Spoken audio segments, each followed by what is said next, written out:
Fox Sports.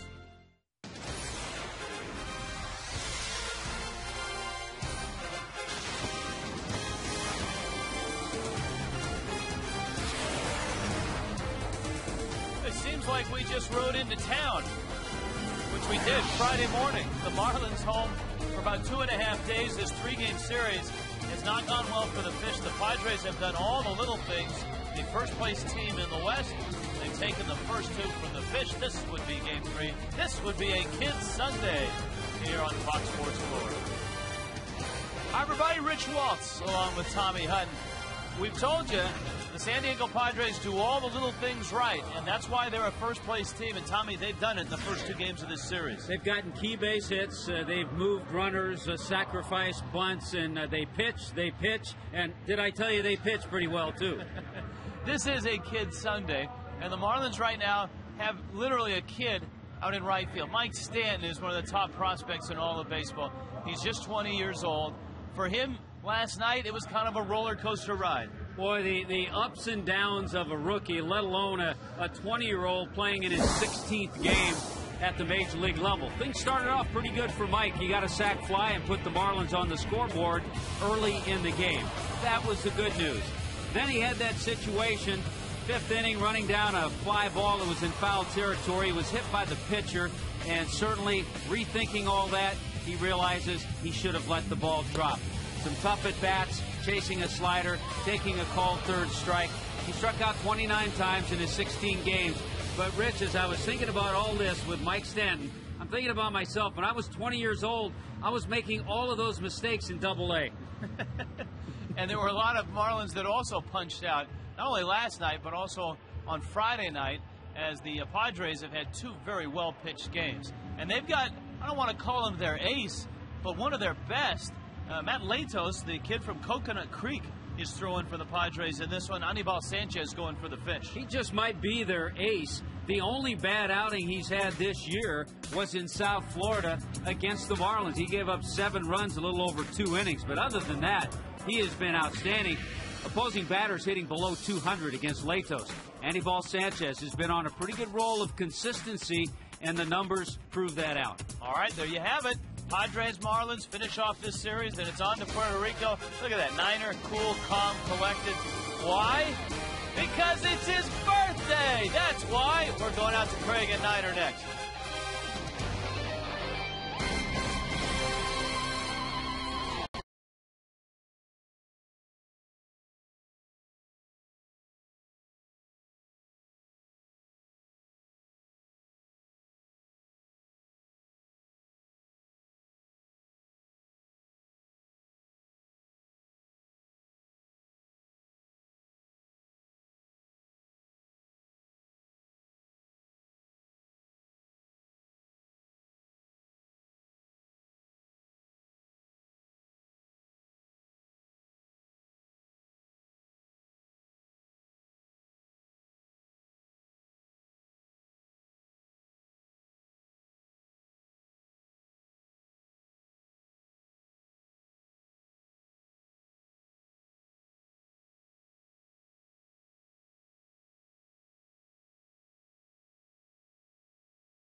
Let's head out to left field. Jeff Conine, Craig Minervini. Thank you, Rich. Happy birthday. Greetings to Mr. Conine. Thank you. Looking good. Much, looking good. Thank you. What about this ball club here? The Marlins trying to snap a losing skid again. It seems like we've been saying that every week or so, getting in these little ruts where they're losing 2, 3, 4 games in a row. 3 games here. Last night we saw the San Diego bullpen again just take over for the starter. We've seen this in recent weeks, Jeff, where the bullpen and the other team seems to be able to shut the Marlins down, lead innings, can't get the add-on runs, and very often that winds up with an L in the column. Well, there's a reason why San Diego's in first place right now. It's called defense and their pitching. Their pitching has been outstanding out of the bullpen. These guys got some quality arms. This guy right here, Luke Gregerson, 4 walks, 48 strikeouts coming into last night's game. Unbelievable ratios, 1.5 ERA. Heath Bell's done a fantastic job closing for them after closing briefly for the Mets. They let go of Trevor Hoffman because of Heath Bell. Done an outstanding job for them. You look at their entire bullpen, it's just been quality. Tough pitch to get the Well, that ball's probably about a foot off the plate right there. But, John Hirschbeck's traditionally known as a guy that's got a pretty generous strike zone. So, very generous. And you know that when he's behind the plate as a hitter, you're swinging the bat. 13 games the Marlins will play away from Sun Life. We're calling it a road trip, but technically the first 3 games will be home games. But you have to go to Puerto Rico to watch the Marlins in the home pinstripes or the black uniforms. Look at the miles, 6,800. That'll get you, almost a free trip on some airline. 3 against the Mets. Jeff, you played in San Juan. What about this experience in Puerto Rico? Is it a distraction? You've got the excitement certainly for Edwin Rodriguez, who we assume is going to be managing tomorrow. He told us today he does not heard word otherwise. Big for him. He's got a suitcase packed anyway. His suitcase this is packed. Huge for him. I mean, absolutely huge. I was in New Orleans just prior to his hiring as the interim manager. And I said to him as I left, I'm like, oh, too bad you're not going to be up with the big club when they go to Puerto Rico. And sure enough, here he is. Very excited, the only Puerto Rican-born manager ever to manage in the big league. So going home for him, it'll be what an experience. He lives close to the ballpark. But you know what?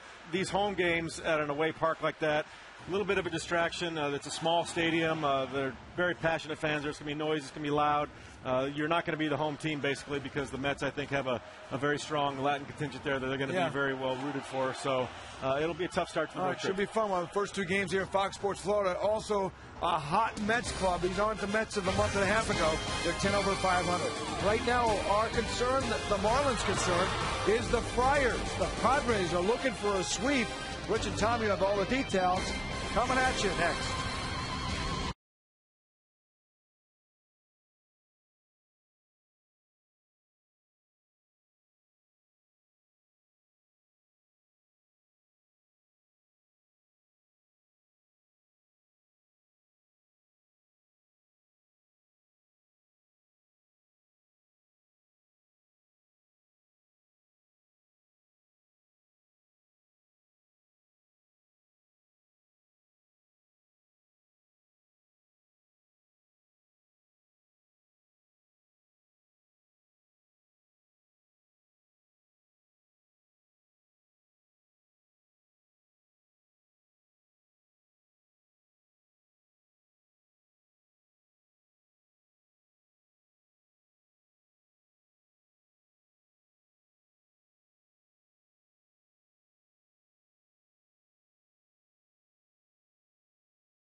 Brought to you by Checkers, Little Place, Big Taste. By Geico, 15 minutes could save you 15% or more on car insurance.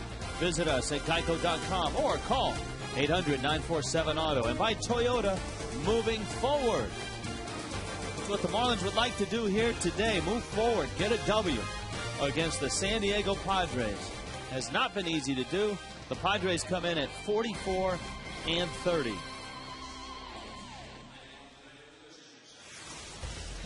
Padres lineup looks this way. Tony Gwynn leads it off with David Eckstein at second, Adrian Gonzalez at first, Chase Headley at third, Yorvie Torrealba will do the catching, Will Venable in right, Kristen Orphea is in left, Everett Cabrera at short, and Latos in the 9 spot. And Anibal Sanchez delivers strike 1. Wally Bell is calling balls and strikes. Sanchez looking for win number 8. He's pitched well this year. Backing up Josh Johnson. Johnson very, very good last night, but he did get the loss. Breaking ball, Gwynn sends a pop-up, shallow center. Hanley's out. In comes Bonifacio. Yes, I said Bonifacio out in center field. Well, Emilio Bonifacio getting a start in this afternoon game. Let's give you the rest of the defense with Chris Coughlin in left. Cody Ross moves over to right. The youngster gets a day off. Mike Stanton, Cantu, and Gabby at the corners. Hanley and Dan Uggla up the middle. And here he is, Ronnie Paulino, the Iron Man behind the plate. Here he is, David Eckstein, who is a write-in candidate for the all-time Marlin killer team because he continues to plague the fish. He did last night. Eckstein got the start and went 2 for 4, scored a run. Sanchez misses outside. He's hitting .275 on the season. But look at his career against the fish. His year against the Marlins is even more impressive. He's at .389 this year, 7 for 18. And of course, this is the second visit for the Padres here. How about .382 in his career here in this ballpark? He's a hard guy to strike out. He's a hard guy to walk. He's got about 275 at bats. He has 11 strikeouts. That's all. And he's only walked 14 times. Here's the 2-2 pitch. Sends a fly ball to right. Now Cody Ross is over. And that one is out of reach. We showed you from the outset, but obviously a few of you have just joined us. The play last night where Mike Stanton made the catch when John Garland was at the plate and a runner was at third. Garland had a couple of outs. Stanton made a terrific catch. The problem was, in a tight game with J.J. on the mound, it allowed the Padres to score the second run of the night. Here's the 2-2. Well, there are a lot of things to factor into that too, Rich. And I think as Mike gains experience, and he'll learn from that. The one thing we were told by his AA manager is that if he makes a mistake, he never makes it again, is that you had the pitcher hitting that ball. So the odds of Josh Johnson retiring John Garland are pretty good if he lets that ball drop. That's a lot to process in a big league game for a 20-year-old right fielder. Sanchez now, 3-2 coming to Eckstein. Breaking ball missed outside, and there's Eckstein on base again. Well, a guy hard to walk. And just one more thought on the play last night. Some scolding needs to go to the bullpen, I think, too. Those guys down there collectively all have to be yelling for Stanton to let that ball drop. That's a great point. We told you how good Eckstein is against the fish. So is this man. But he's good against everybody. Adrian Gonzalez comes in, one of the most feared hitters in all of baseball. He has 3 hits. He drove in a run last night with an RBI double. Squares the bunt, and he takes a strike. I don't think he's dropping down a bunt. Well, he's got that third base side open. He's not going to pull a Carlos Pena on us here, I don't think. The Marlins infield is all swung over to the right side. And I'd be careful, especially if Eckstein bolts for second, because he's the type of player that's heads up enough. Remember, David Wright did that once, where he got to second on the shift and then didn't stop running because there's nobody at third.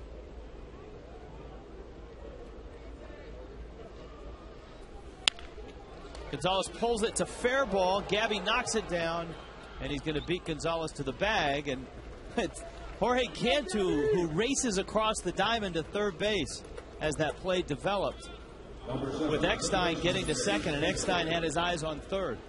This ball hit pretty sharply, but a nice play by Gabby to just knock it down. Has plenty of time. Adrian Gonzalez does not run well. But you're right. I remember when that play happened when David Wright took third, we all kind of sat and tried to figure out who should be at third, and there really isn't anybody that can be there. The catcher can't go there. He has to stay at home plate. Now Headley with Eckstein in scoring position. This is a spot where the Padres really flourish. Scratching out runs. A walk, a ground ball out, and now it's an RBI situation for Headley, who is in the cleanup spot. One of the most unlikely cleanup hitters in baseball in terms of numbers.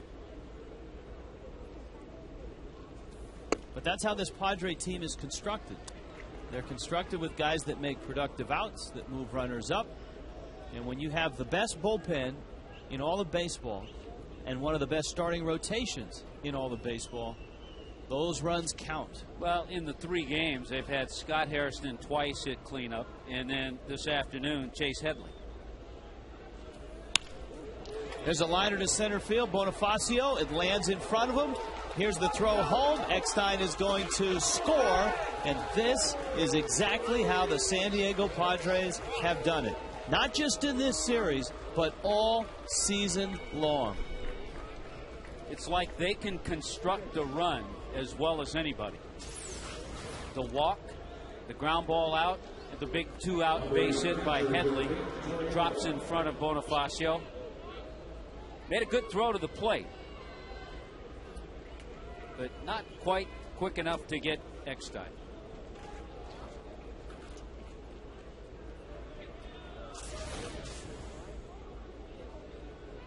Here is Yorvi Torrealba, and Headley, of course, took second on the throw, which came all the way to the plate. So Sanchez essentially has given up a run on a hit. The walk to Eckstein big. Torrealba, one of the hotter hitters that the Padres have. Adrian Gonzalez is the hottest. But Torrealba on this road trip is 6 for 12.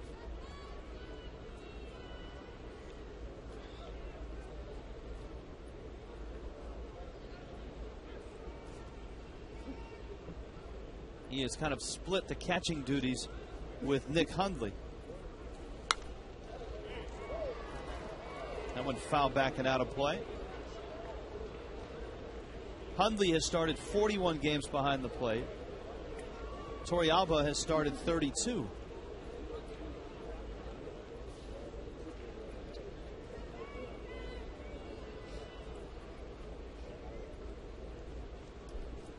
Chase Headley has the Padres on top. The Padres are 3.5 games up in the National League West over the San Francisco Giants.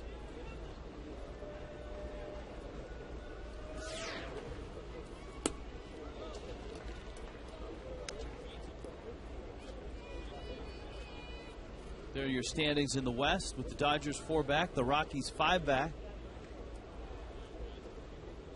Dodgers hosting the Yankees at Dodger Stadium. Play the final game of that series tonight. High pop, Hanley. Looking into the sun. Makes the catch. And the inning is over. But the Padres scratch out a run and lead it 1-0.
And Hanley Ramirez, Jorge Cantu, Dan Uggla, Cody Ross, Ronnie Polito, Emilio Bonifacio, Anibal Sanchez hits 9th. You see Gabby's June numbers.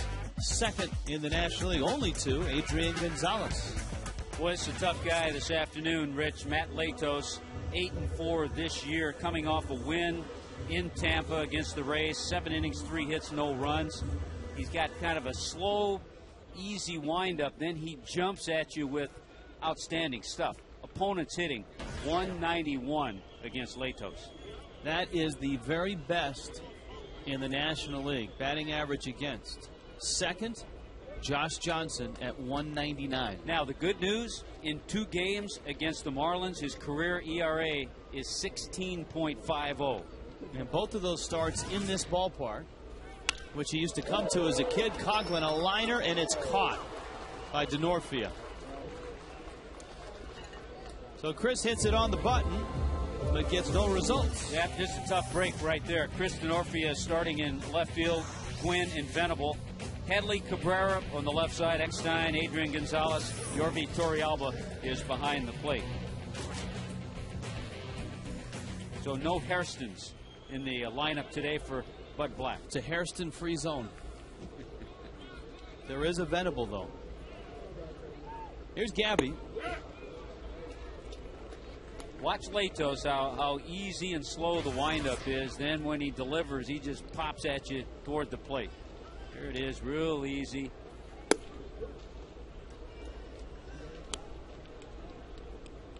We were talking about Gabby's numbers in June, and you see the numbers. Brandon Phillips, Chris Coughlin is on that list as well.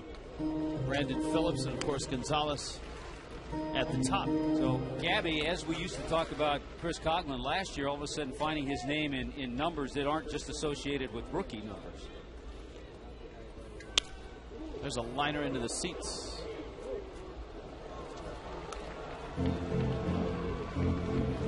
One and 2. So Coughlin had a good swing. Gabby with the count 1-2. Padres have a run. And in this series, runs have been tough to come by for the Fish. Look at the progression of Sanchez. As well, his standing in the rookie rankings has increased. He leads in batting average, he leads in hits, he leads in total bases, he leads in on-base percentage, and he leads in doubles for all National League rookies. Jason Hayward, with his 11 home runs, leads in homers and in RBIs at 45. Gabby's 8 homers has him tied for 3rd with Ike Davis. His RBI total at 34 has him 3rd behind Hayward and David Freese of St. Louis. Latos 2-2. And staying alive. It's a good Gabby at bat. This is what he does, especially with 2 strikes. He'll battle and battle. He's fouled off a couple of tough pitches. Yeah, the number that's really growing is the on-base percentage. 377. 2-2 coming. Gabby drives that ball to center field, the deep part of the park, and Gwynn, who's had a very good defensive series, over to catch it. So there are 2 outs. The Marlins have good swings so far against Latos, but nothing to show for it. Here comes Hanley. Tough night for Hanley and Jorge Cantu last night in the 3 and the 4 spots in a game where runs were at a premium in the 2-1 win by San Diego. Both Hanley and Cantu came up a couple times in situations with runners in scoring position. I'll be honest, I would have liked to have seen, pick your spot, I don't know where, but would have liked to have seen Wes Helms in the lineup today.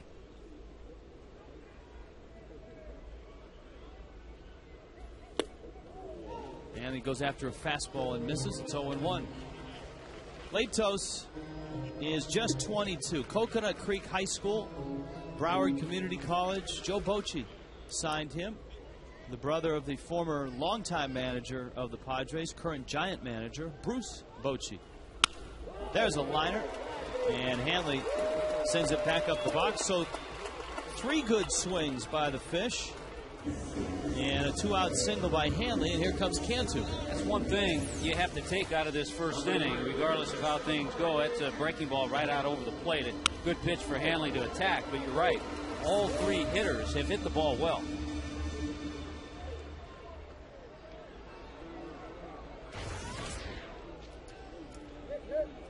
You see the 0 for 7 in this series, and Cantu on a 2 for 39 bender right now, which has dipped his average below 260. Cantu in April and May was the man for the Marlins, and it's been a tough June. He's 0 for his last 15. His average with runners in scoring position is down to 321. He was living near the top of the National League list for a long time. He was living at 400 quite some time. The Marlins' best with runners in scoring position right now, and he's 8th in the National League, is Gabby Sanchez.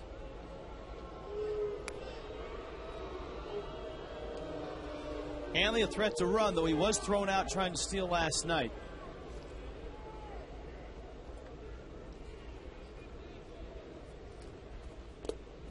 Bounces in the dirt. Hanley on his way to second.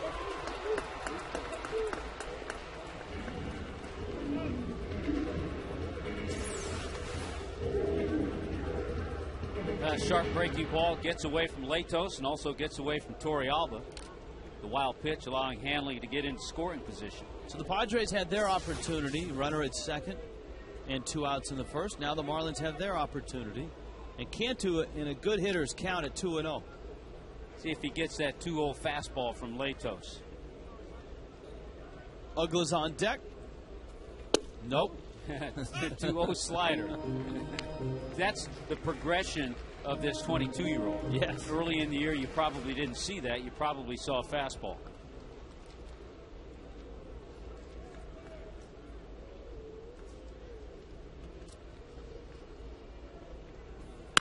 There's the fastball. Ground ball.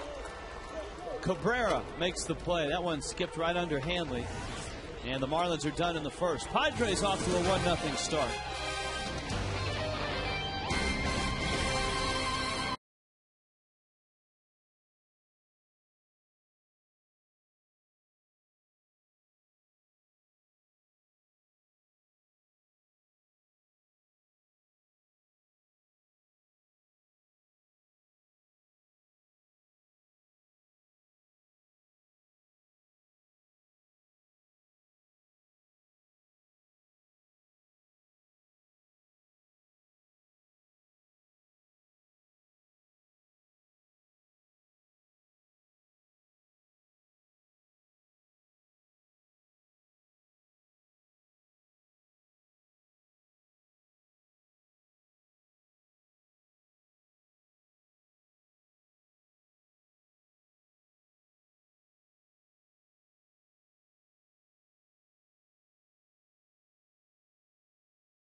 Lead. We've got Tommy's tips. We've got Marlins and Padres. San Diego up 1-0. Will Venable, Chris DeNorfia. Venable was the difference in game 1 of this series when he jacked a 2-run homer in the 7th. That was against Chris Volstad. Volstad had a 6-inning start. He gave up 3 runs. Marlins last night got 8 innings from Josh Johnson. He gave up 2 runs. The double whammy on the play in which the Padres scored that second run, and you never know. I mean, the next hitter might line one into center field, and it's a moot point.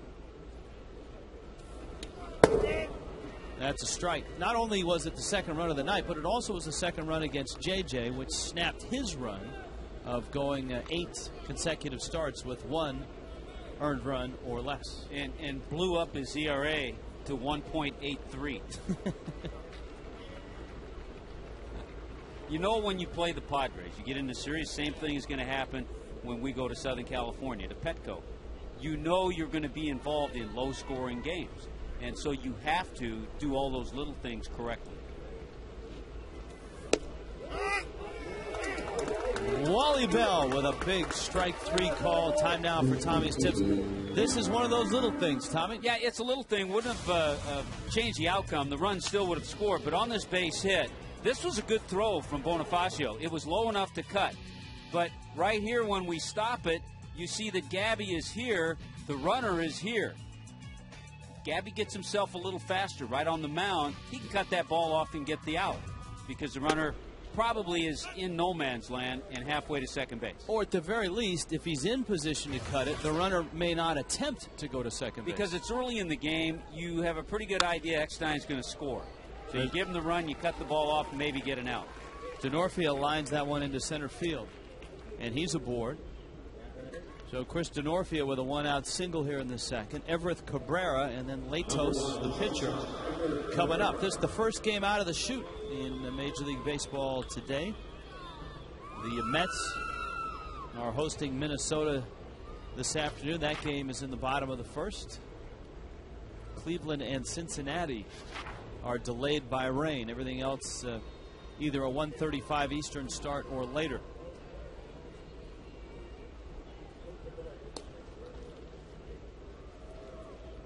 Cabrera, the Rule 5 draft pick from the Rockies. He's 23, out of Nicaragua. And a guy that's battled some injury issues this year. Most times when you have a Rule 5 pick, you try to hide him on the roster and nurse him through the season so you can continue to develop him. Rarely do you get a guy like Dan Uggla, who lights the world on fire as he did in 2006. Cabrera was a very pleasant surprise for the Padres last year. Well, he stole 25 bases, started 101 games at shortstop, and hit a respectable 255. And at that time, a real youngster. And one of those shortstops who has terrific range, can make spectacular plays, but still had 23 errors last year at short. And that's the hallmark of young shortstops in the major leagues. Decision making is what that's all about usually. Usually they're mental errors, maybe trying to force a play that's not there.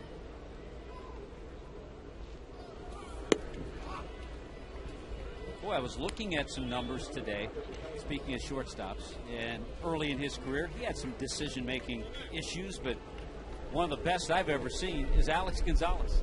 And Alex is playing with the Blue Jays, having a terrific year. It's 14 home runs, hitting in the 260s.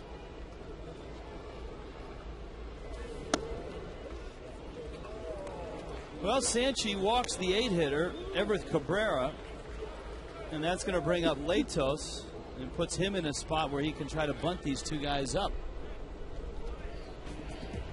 OIR was last night. Coming up is Hector Acosta, El Torito, following a fireworks spectacular. It's on Saturday the 17th of July. It's all presented by the Dominican Republic Ministry of Tourism. Marlins and Nationals at 7:10. It's amazing that the Marlins won't be back in this ballpark until mid-July. Latos sets it down. Paulino makes the play and gets the out. Nice play by Paulino.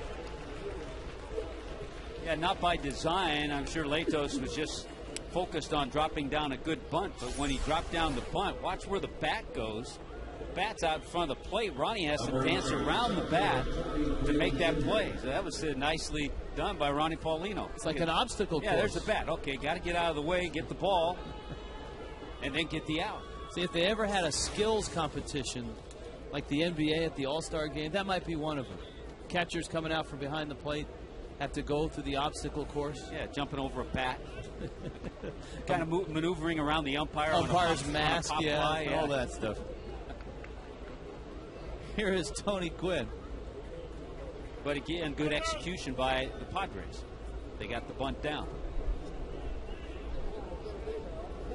I love the quote that David Eckstein gave you at the start of the series when you asked him why the Padres are playing so well. Gwynn takes inside. He said we play baseball. We play the game right. Play the game the right way. Yeah. And that's as simple as that. And you could say that at any level. In high school, little league, college, in the minor leagues. Play the game the right way, more often than not, you're going to win games.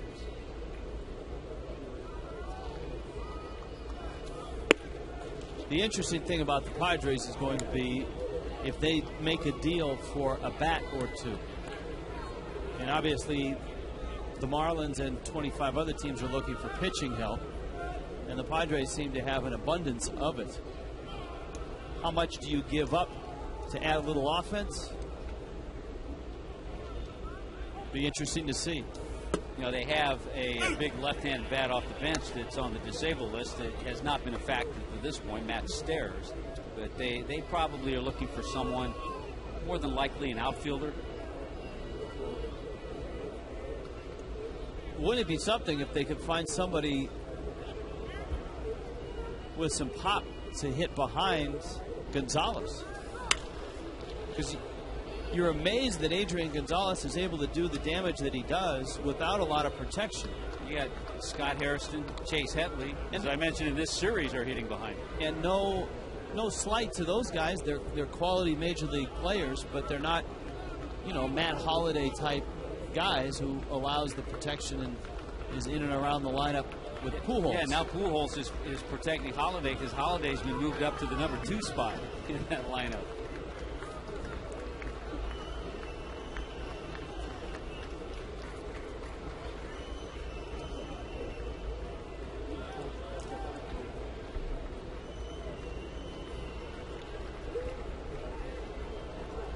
Two and two. Gwynn sends it to center. Bonifacio back there makes the catch. That ball was well hit. Sanchez escapes the second. 1-0 Padres.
The Marlins have dropped 3 of 4.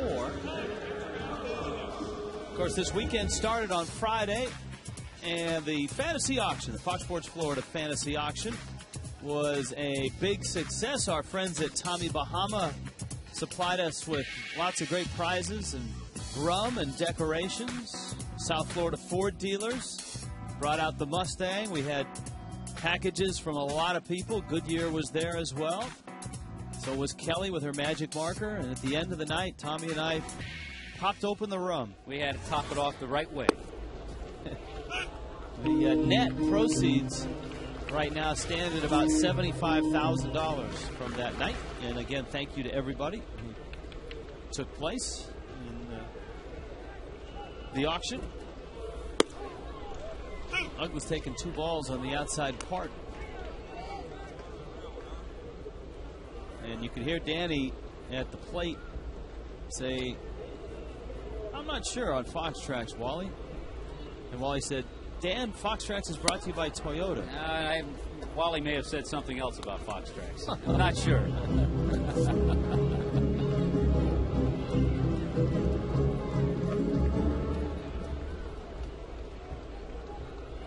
Ugla, Ross, and Paulino here in the second against Matt Latos. Marlins had some good swings. Actually hit all 4 balls hard in the first. Coughlin lined to left, a sinking liner that Denorfia caught. Sanchez hit the deep drive that Gwynn ran down short of the track. Hanley lined a single to center. Then Cantu's sharp ground ball ended the inning to short. Ugla hammers one, left center field. Gwynn is on the run. He looks up. It's off the top of the wall. Ugla will cruise in with a double. That is a home run in just about any park in baseball. You're talking out there at about 410 feet and another 20 feet up the wall. That's always frustrating for hitters. You get the high fastball, which Uggs did, our checkers double of the game. Frustrating when you hit a ball that well, that far, and that high, and it's a 2-base hit. Hey, the Marlins will take it right now.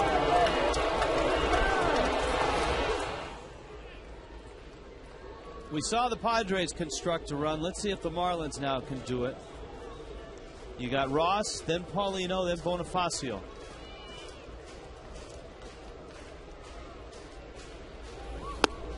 Yeah, a little different story here. You don't want Cody up there trying to bunt because you're getting down to the bottom part of the lineup. And you don't want to put the pressure on Anibal Sanchez to have to drive in the run in this inning. We've seen Cody have success driving the ball back up the middle and to right field. And it looked like he was trying to do it on that pitch and fouls it back. Yeah, in this series, really starting in Baltimore, Cody has had some good swings with that type of swing, driving the ball a little bit better the other way. That was a great play by that fan.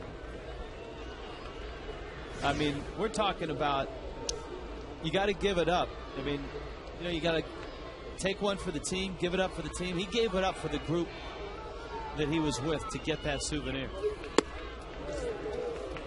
Watch this, Thomas. Watch this play. Oh! Extension, finish, lost his hat, and stuck the landing. Ah, beautiful. As we talked about in Baltimore, longtime PA announcer Rex Barney would have said, get that fan a contract.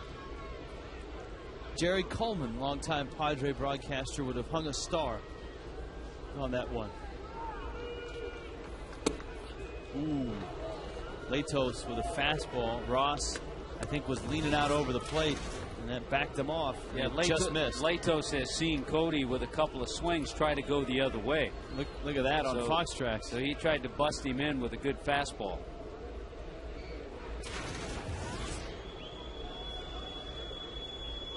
Ugla's at second. There's nobody out. Oh, he rung him up. Cody Ross goes down. Latos gets the strikeout. Boy, the target way outside. He hits the target. I'm venturing to say this is not a strike, but yeah, it is. It's hard to. It's so hard to see the plate, but a lot of times when you see the catcher move out like that, he could be off the plate with that target. Right. But the pitch was right there. Here's Paulino. And you're going to get rung up most of the time on that. I think the key on that one was that originally Torrealba was set up way inside, so when he shifted out, he was still on the outside part of the plate. But to the credit of Latos, he put the pitch right there. Absolutely. Latos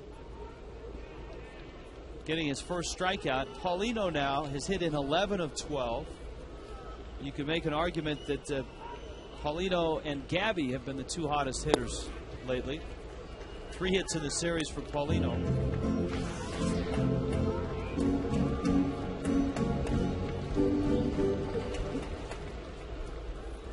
And this is a big at bat because then you've got Bonifacio behind Paulino, and then as Tommy pointed out, Anibal Sanchez.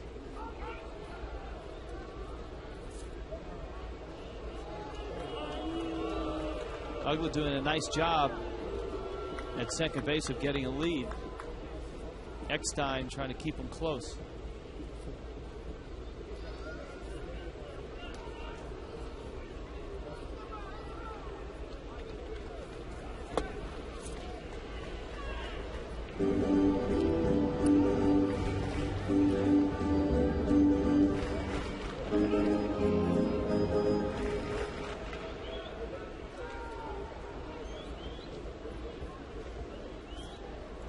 Go back the last 3 weeks.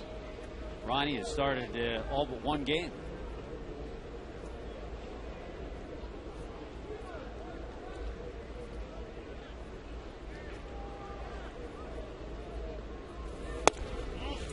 Throw behind. Ugla's back in. Of course, the news around the Marlins yesterday, the resignation of Dave Collins. And the Marlins. It's like Brandon Hyde's out there again. It says Tarek Brock, that's who has been called in to coach at first base, who's been in the minor league system. But Brandon Hyde, who also has as minor league manager, is out there today.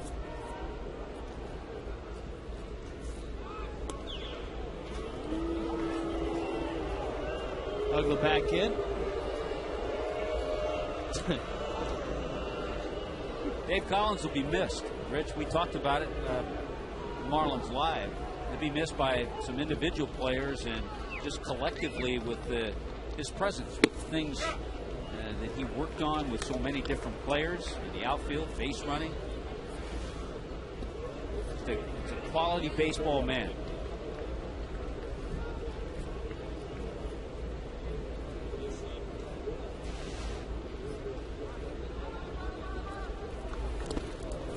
Latos buries that breaking ball. And so you could see that he was being very careful with Paulino. And a lot of that had to do with Bonifacio being on deck and then the pitcher spot. And maybe some credit to Ugla, who seemingly distracted Latos during that at bat. Yeah, not a whole lot of playing time. First start for Bonifacio since he's been up. He hit 274 in AAA, but just 0 for 8 since his call up.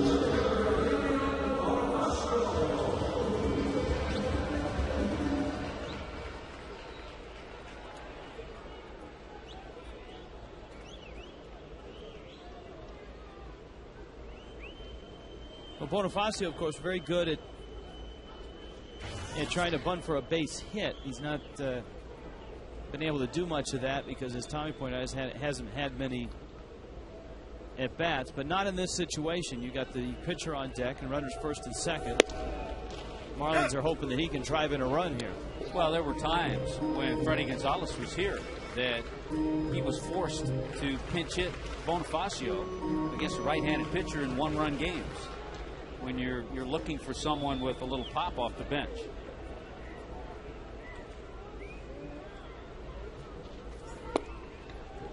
Latos misses down low.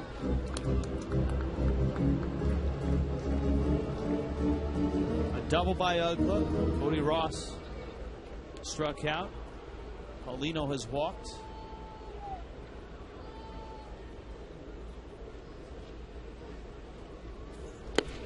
Bonifacio swings at a ball in the dirt that would have made it a 2-1 count, and it changes the at-bat dramatically. It's now 1-2. It was one of the things, I know we would keep track of it in Bonifacio's start in AAA this year. One of the things we were looking for is that on-base percentage improving. Is he walking equal amount of times as striking out? And it didn't happen. He didn't do that when he was down in the minor leagues. Little tapper, tough play, safe. He beat it. Well, he always brings that speed, and it can create some defensive issues. Adrian Gonzalez with the flip, but he just races over and beats Latos. The bases are loaded with 1 out. That's a great job and a great call by the first base umpire, James Hoy. Fox Expo shows you that Bonifacio got there faster. And you're right, that's what he brings to the party. And if he ever can master that on-base percentage, he could be quite a weapon. Yeah, you don't want him to hit the long ball. All you want him to do, and people have talked about this for a few years with him, put the ball in play, utilize that speed, cut down the strikeouts. Here is Sanchez now. Bases are loaded. There's 1 out. And Latos goes after him with a high fastball. Remember, the Marlins in that ball game last week were forced to use Sanchez as a pinch hitter. That wild game against the Rays.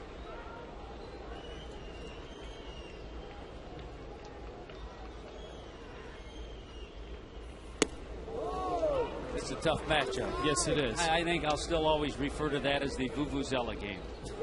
It brings back so many good memories. Are Vuvuzelas banned in Puerto Rico? Because I'm just hoping that we don't have the night of the Vuvuzela part 2 tomorrow night. Sanchez strikes out. Down he goes. And here comes Coghlan now. This is a matchup in which Coghlan saw 1 pitch and hammered it, but it was a line drive to the left. That was back in the first inning. Here's how good Latos has been this year. We talked about opposing batters hitting 191. Righties have hit 191, lefties have hit 191. That's a great split. You don't see that kind of split that often.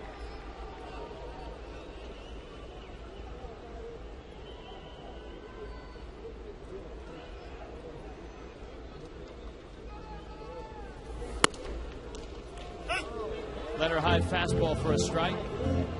Uglett doubled after Ross struck out. Paulino walked. Bonifacio beat out the tapper. But Sanchez went down swinging, and Coghlan's looking at an 0-1 pitch. That's up. Oh, that's a strike. John Hirschbeck down at third base. Boy, he's going to have to regroup now, way out of the zone. First pitch was up as well. Yeah, you can see the pattern, how they're trying to pitch Chris Coghlan. Now you can either go down with the breaking ball, waste that, and go back up, or you can just stay up with the fastball. See the decoy by Torrealba? Yeah, I saw it. He put the glove down like he wanted it down. Probably wanted to make Coghlan hear that. And then up came the fastball, and down goes Cogs.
Adrian Gonzalez, and Chase Headley.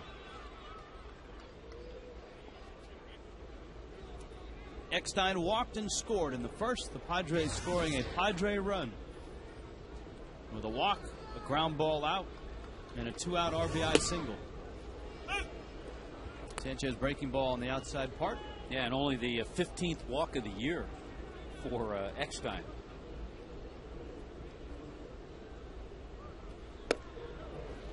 That misses outside. Eckstein,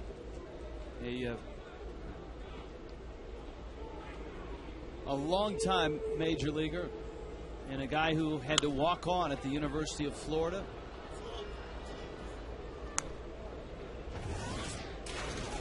I remember when he first came on the scene, you look at his minor league numbers. He came up in the Red Sox organization. He always hit in the minor leagues, too. Cantu to his left. Eckstein is out. Wow. Marlins may have gotten a break. It was a close play at first. Good job by Jorge Cantu to move to his left. He had to really set himself, though, to get something on the throw. And that is bang, bang. Eckstein may have beaten it. You're right, the Marlins may have gotten a break.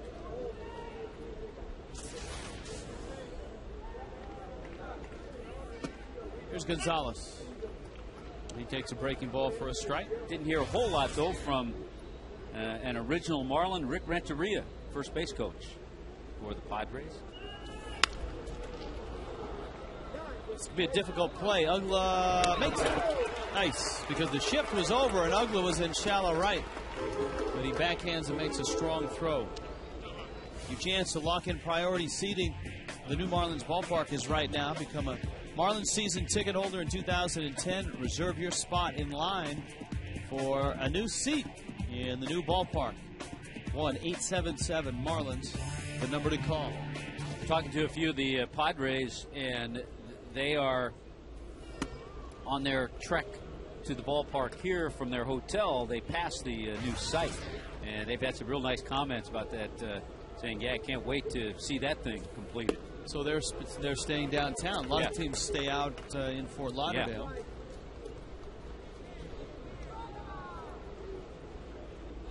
Headley delivered the run with a single in the first.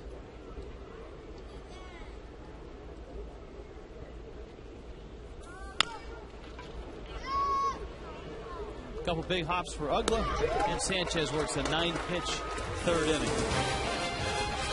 Gabby Sanchez leads it off.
To be revealed on June 18th only at Universal Orlando Resorts.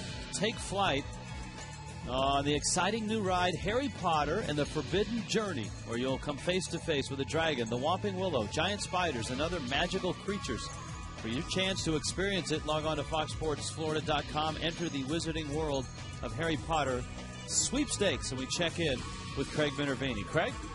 Hey, guys, I'm with Tom Willis, who before the game had people in awe of what he can do, because Tom was born without arms and feet, and he threw out the first pitch today. First of all, inspirational. Good to see you out here. Your pitch for awareness is hitting the major leagues, buddy. Yes, it is. Thank you. And I'd like to thank the Marlins organization for inviting me out here. I'm going to 11 different stadiums this summer and throwing out the first pitch. My tour is called the Pitch for Awareness campaign and national tour. And what I'm trying to do is get people to be aware that although a person may have a disability, that person also has a lot of abilities, including pitching. Well, I got a chance to catch you. We're hitting the black of the plate before the game. We'll show a little footage. How did you learn this skill, first of all? Well, when as every little boy growing up, I wanted to play baseball, and I just grabbed the ball with my foot and just started throwing it. And obviously, I can't hit, but throwing the ball and pitching is something that I just kind of got into. And I'm having the very great fortune of being able to take this to the national level to help promote the cause for the awareness of people with disabilities. And he throws strikes too, guys. He has control, he has command, which you need. You also cook, you write, you drive. All these skills you had to learn because, again, you were born without arms. Right. I mean, I was born without arms, so I had to learn how to do things. Either that or just sit around and stare at the TV all day. So my mom persuaded me, or not persuaded me, but pushed me to go out and learn how to do things using my feet and to be self-sufficient, and she didn't want me to sit around and feel sorry for myself.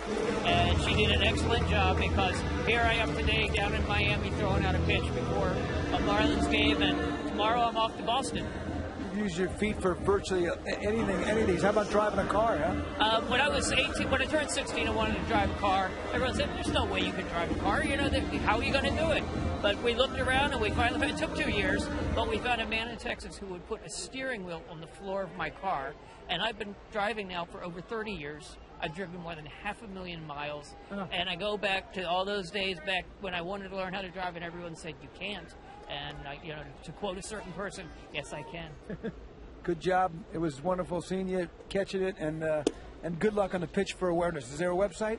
It would be pitchforawareness.com, and that's pitch, F-O-R, awareness.com, or also my website, tomsfeet.com, TOMSFEET.com. Thanks for your time, Tom. Cool, thank you.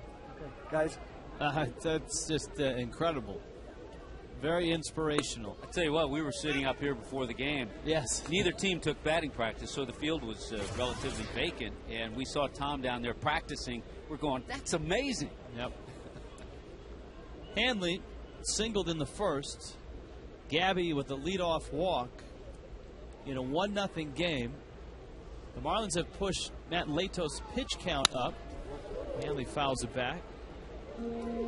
He's at 48. Yeah, the 9-pitch inning, top of the third, really helped out Anibal Sanchez. Pitch count, of course, a real topic of debate the last couple of days after the Edwin Jackson no-hitter, 149 pitches. It's the most thrown since Livan Hernandez, I think, threw 150. I believe that was against the Marlins. It's against the Marlins. Back in 05 or 06. In Washington at RFK. Yeah, I wouldn't be surprised if they give Edwin Jackson a couple of days extra rest. Joe Madden said they will. They have a natural off day, and I think they're going to push him back a day or two. Or, excuse me, A.J. Hinch said they have an off day. And Joe Madden said push him back as much as you want. Joe Madden says, I don't want to see him again. It's amazing. The Rays, they're such a good offensive team. You know, they're all the metrics in terms of on-base percentage, patient, they work the count, speed, all of those things. And they've had 3 no-hitters, 2 of them perfect games in the last year and a half. Hanley takes up, and it's 3-2. Latos cut right through the Rays when he started against him. He beat him 2-1 over at the Trop. 7 innings, 3 hits, and in 101 pitches, he struck out 8, didn't give up a run, and walked 1.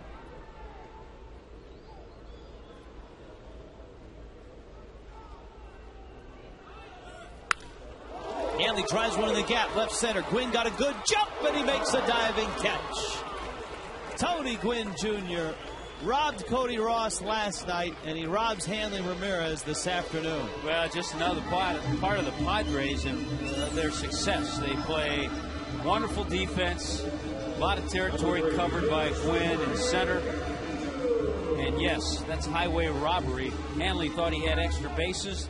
The Marlins thought they had a run.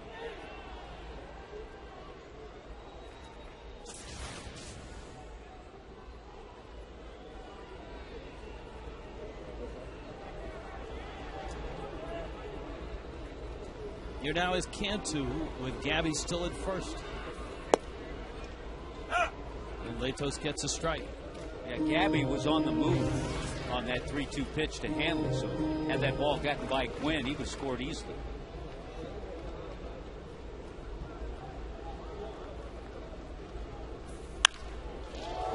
Cantu drives it to right into the corner. Venable there.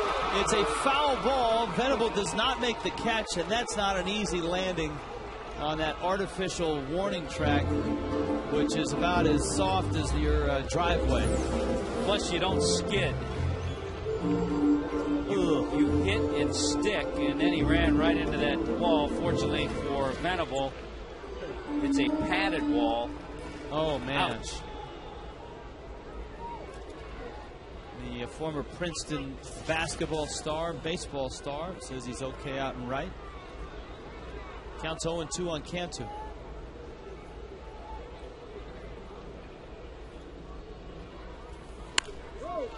Well, let's do it again. Venable in full flight again. Dives! Oh, no! The poor guy.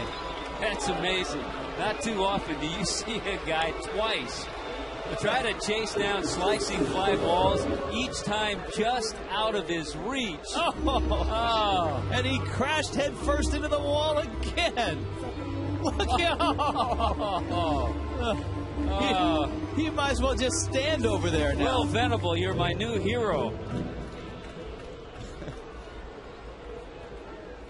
Good efforts. He's probably going to shade Cantu towards the line a little bit. He is. Well, Latos strikes him out. Cantu is 0 for 2, and now 2 for his last 41. I think you get to a point now you've got to sit him down for a game or two, and you get Wes Helms out there, no problem there. Wes played third base in all the interleague games, and you allow Jorge Cantu to regroup, refresh himself, refresh his legs a little bit, and then go back out there. Ugla hammered a double off the top of the wall in left center, his first time up. Gabby's still at first. Ugla takes outside. If you didn't have anybody to put at third, it'd be a different situation. No, sir. No, sir. You got it. Wally Bell informing Bud Black and the Padres that was not a strike.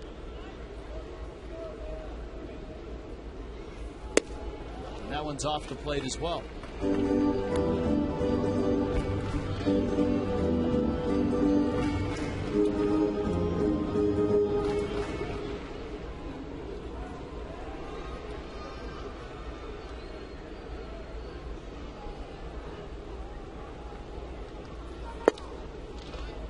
There's a strike. It's 2-1. Ugla has seen nothing but fastballs. You see, the first one was close. That was the no-sir pitch. And the second one way out. And the third one was a perfect spot if you're Latos. Not so good if you're Ugla. Well, remember, the pitch that Ugla hit for the double was a high fastball. He's able to check his swing on this breaking ball. But even that we see called a strike very often. Ugla seems to get away with it more than any other hitter. I think it's his natural swing, and he kind of brings the bat up.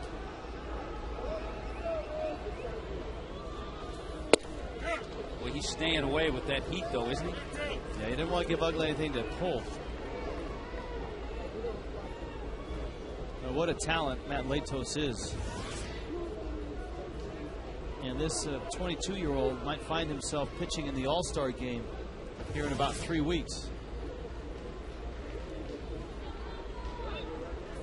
Gabby's running. Ugla on the ground. Cabrera gathers it in and throws him out. Marlins waste the leadoff walk. Padres still on top, 1-0.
AT&T trivia question. Let's flip the phone, see what it has.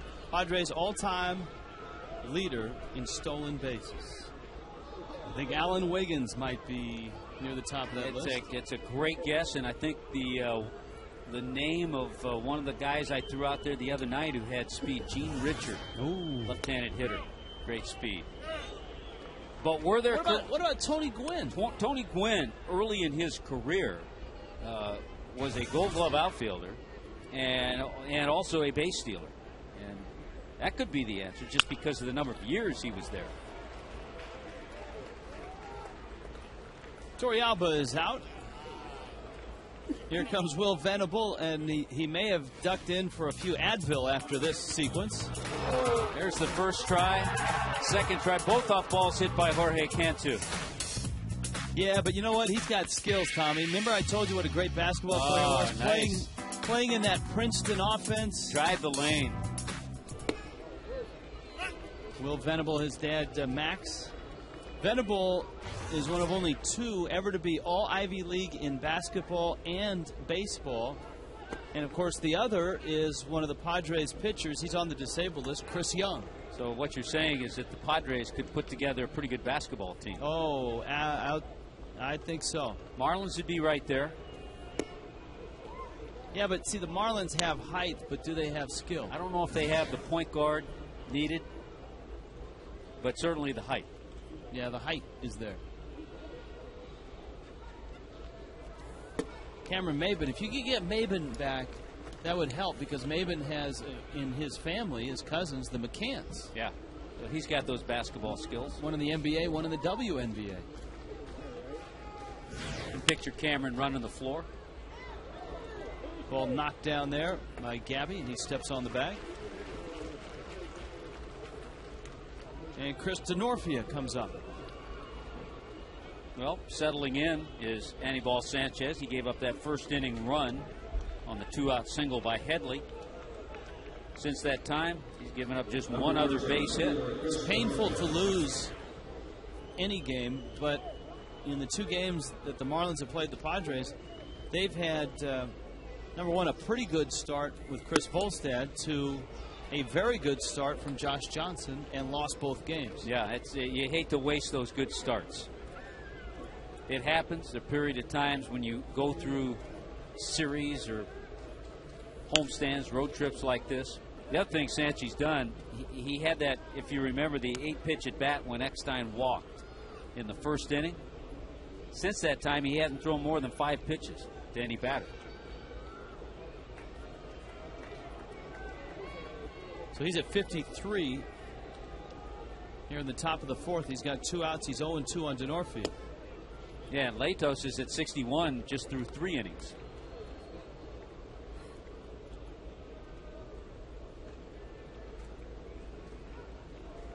Yeah, Denorfia, good extra outfielder. It can play all 3 outfield spots. Off the end of the bat, Bonifacio races in, and he makes the catch. Nice inning and a nice run right now by Anibal Sanchez.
Be free. Visit FloridaQuitline.com. South Florida Ford. Visit SouthFloridaFord.com for great offers. And by Florida Power and Light. Learn smart ways to conserve energy. Log on to FPNL.com.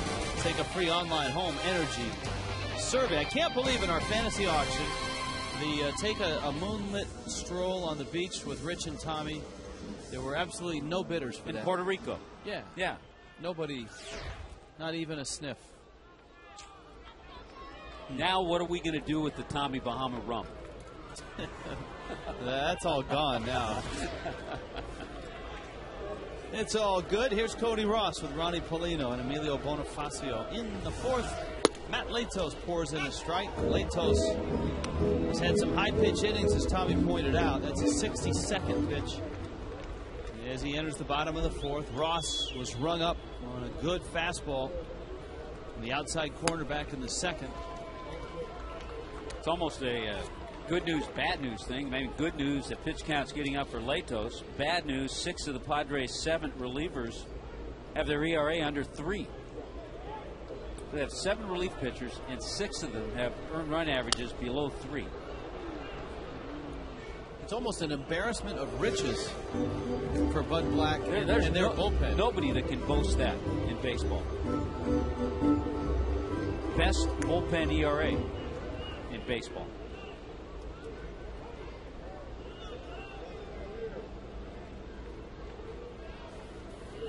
And that's got to give a lot of confidence.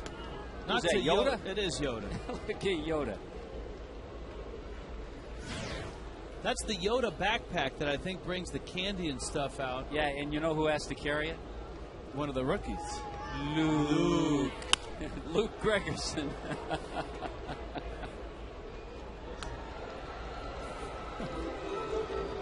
So Luke Gregerson has to wear the Yoda on his back. Well, Luke Gregerson, in 38 and the third innings, has given up just 16 hits. And batters are hitting 124 against him. So are we obligated to do the forces with him then at that point? No, but I'm looking for Chewy right now. I think on a hot day like this, I would not want to be sitting next to Chewy.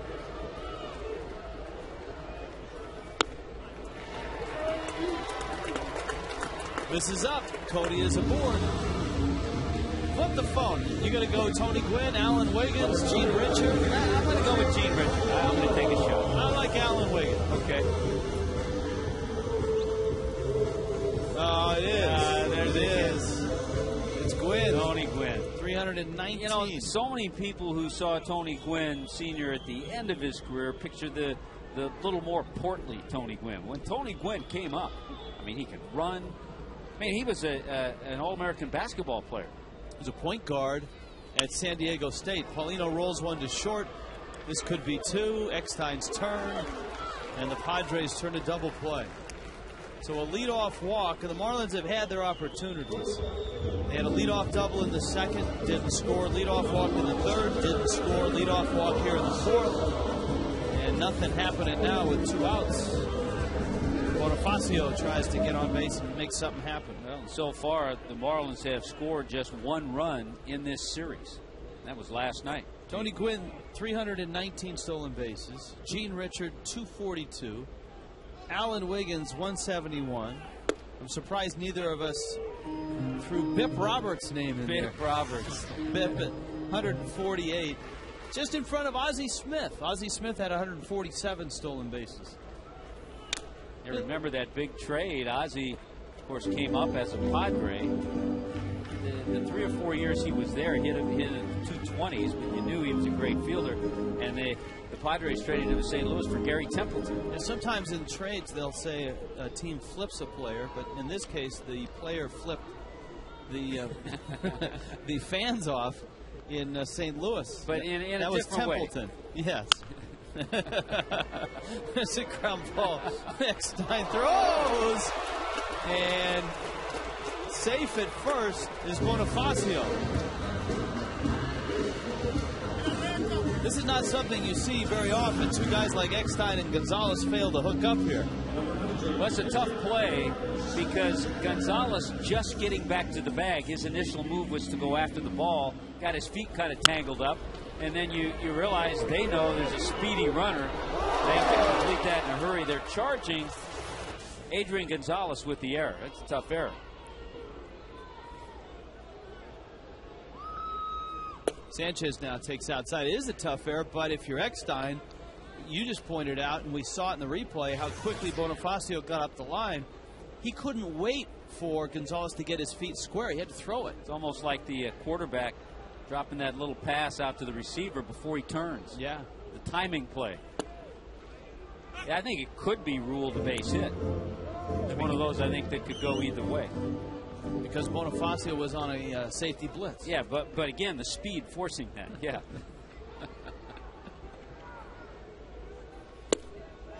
Sanchez swings and misses, and the count is 1-2. He went down swinging back in the second, and with 2 outs here,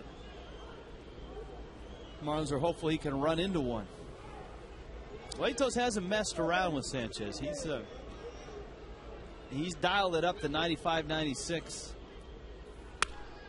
Yeah, he's just gone after him with fastballs. It's been impressive to watch because, you know, he's kind of lived at 92, 93 in the game, but when he needs it, a guy that's able to summon an extra 2 or 3 miles an hour on his fastball, that's pretty impressive. Bonifacio's running, and he steals the bag. And stays on the bag. That was the tough part. Stealing it was easy. Stopping and holding a foot on the bag was the tough part. Well, like a great jump by Bonifacio. He picks up his second stolen base. Whoa. And certainly a guy who Edwin Rodriguez has seen a little bit, having managed him in New Orleans. Sanchez goes down and strikes out. Latos went back up at 95. Marlins scoreless through 4.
we're going to San Juan. Come on along. The Mets and the Marlins ready to play tomorrow night.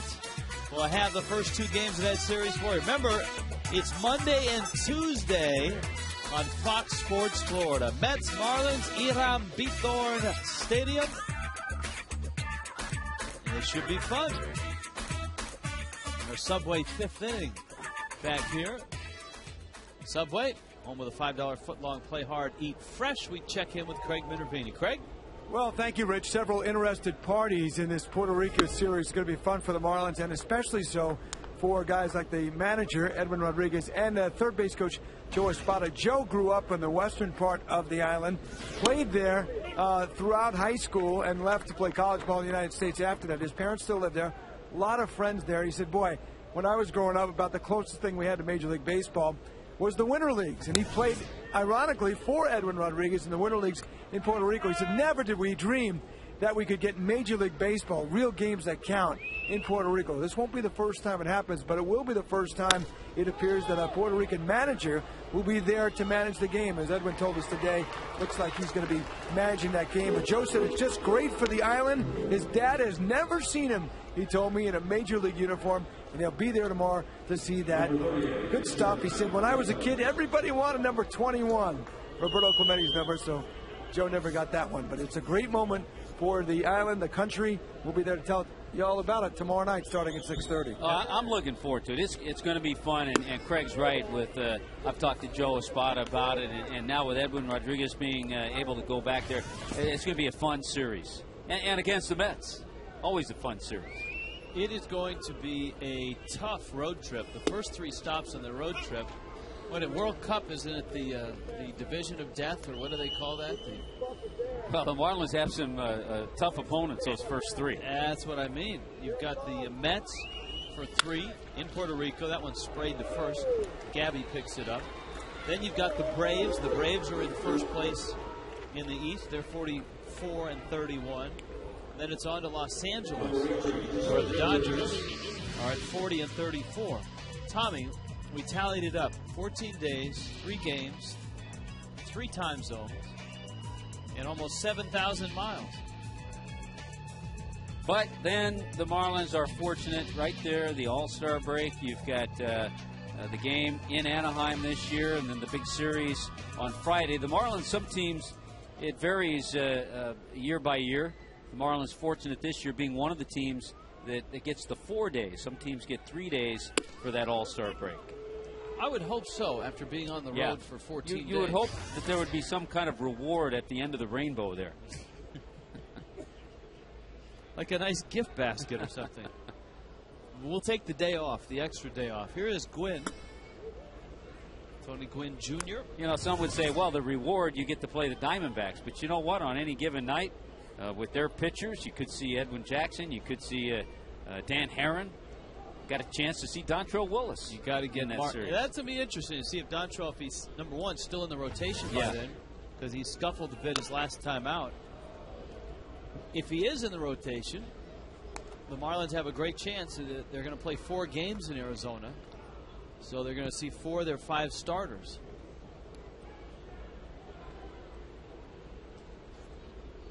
Twice Gwynn has sent one out to Bonifacio. He flied out in the first. He lined out in the second. Sanchez on a nice little roll here. Good rhythm going.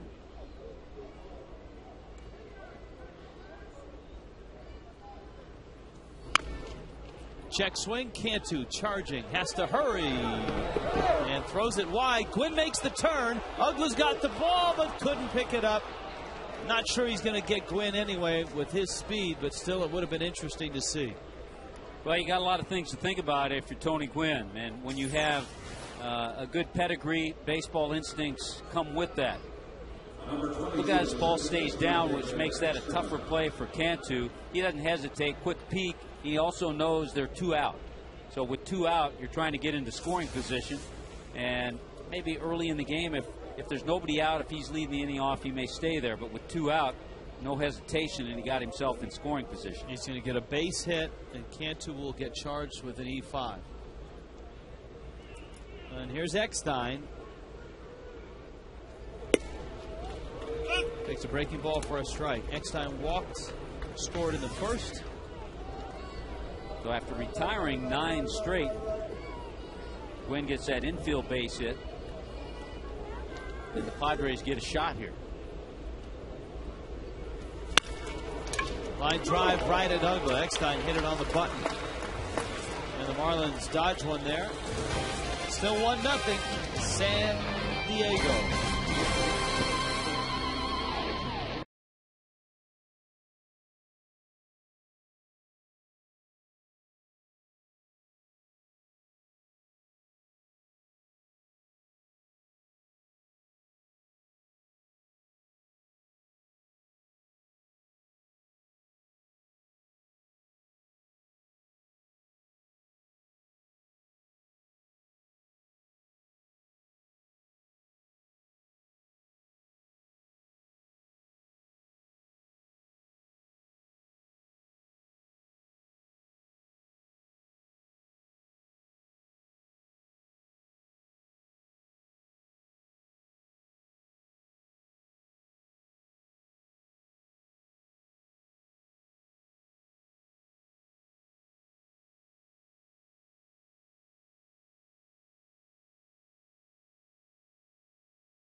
We talked about how the Padres score runs. Exhibit A, first inning. Well, they got a walk.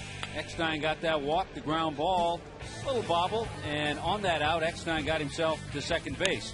With 2 out, Chase Headley dropped the line drive in front of Bonifacio and scored from second base. And on the throw, Headley moved into second base. The only run of the game you just saw. Our Toyota trend in the state of Florida, the Padres are 6-2. They've taken 4 of 5 against the Marlins. Their runs for and runs against are exactly the same. So run differential for the Padres this year is not a stat that really is indicative of how good they are. Marlins had that stat reversed a year or 2 ago, I believe, when they won 84 games. Their runs for and runs against just didn't add up in terms you would think a team with a winning record would score more runs overall. Yeah, ideally, you'd like to see a big plus. Coughlin hits a big fly out into right center field. Not big enough for this park. Gwynn is out there to make the catch. That year in '84, the Marlins were very good in one-run games and close games, and that was the difference. They would lose by a blowout, but when it was a close game, they'd win it, and that's how you end up with a winning record, and your run differential is either minimal or negative. And then when you combine that good pitching with a potent offense, then you see the big plus number. Boy, fast track to the big leagues for Matt Latos.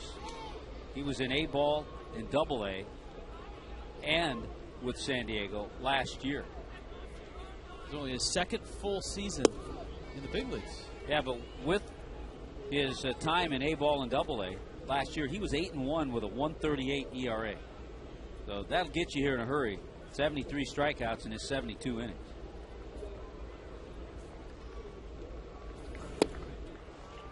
Well, good reason. I mean, he is a guy that has 2+ pitches. He's been working on that changeup. Haven't seen him break that out much today. No, hasn't needed to.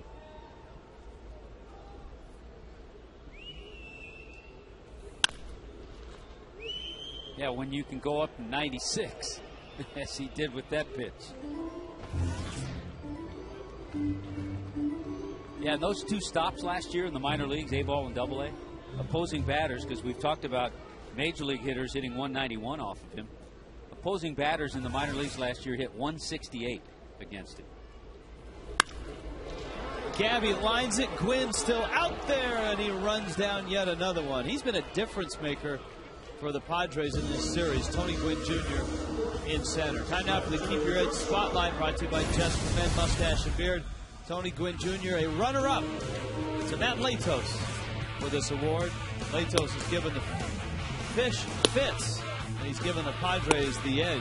You too can keep your edge with Just for Men Mustache and Beard. Now, Rich, by the way, after that 96-mile-an-hour fastball, the ball that Gabby lined into center was a changeup. So one of the few changeups we've seen. Hanley's hit the ball hard twice. A line drive single to center, and he cranked one into left center that Gwynn made a diving catch on. And that was with Gabby at first, and Gabby was running on the pitch. So that was a run-saving catch by Gwynn. So the Marlins have squared up a few balls today.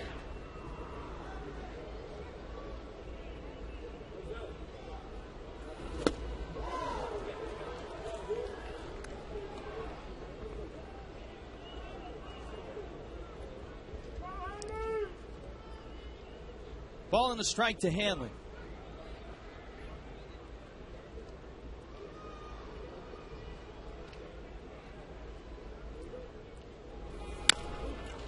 High chopper. Cabrera. Oh, wow. Good play by Cabrera. Quick release. Just gets Hanley. 11-pitch inning for Latos. And the Marlins continue to struggle to score runs against San Diego.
We had one run. I gave up two. That's not doing your job.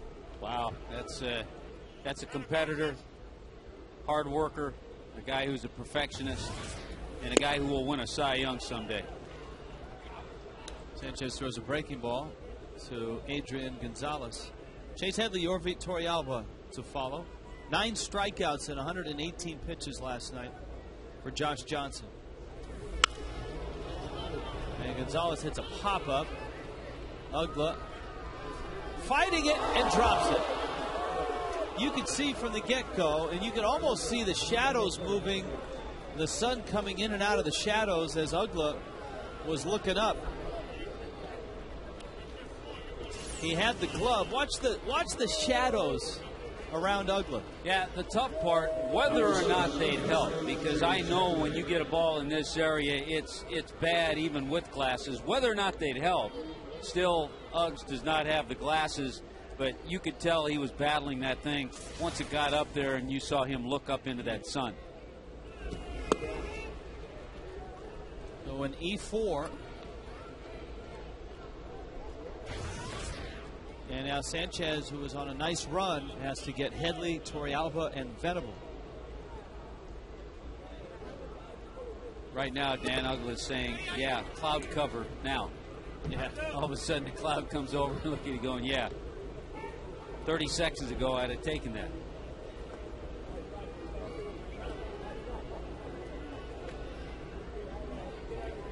Let's see if Sanchez can pitch through it.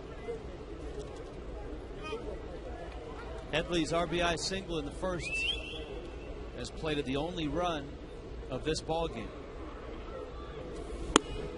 But the story of this series, the Marlin bats and the Padre pitchers. The Marlins didn't get a run on 7 hits on Friday night. They had 1 run on 8 hits last night. They do not have a run on 3 hits today. So that's what, 23 innings and just 1 run.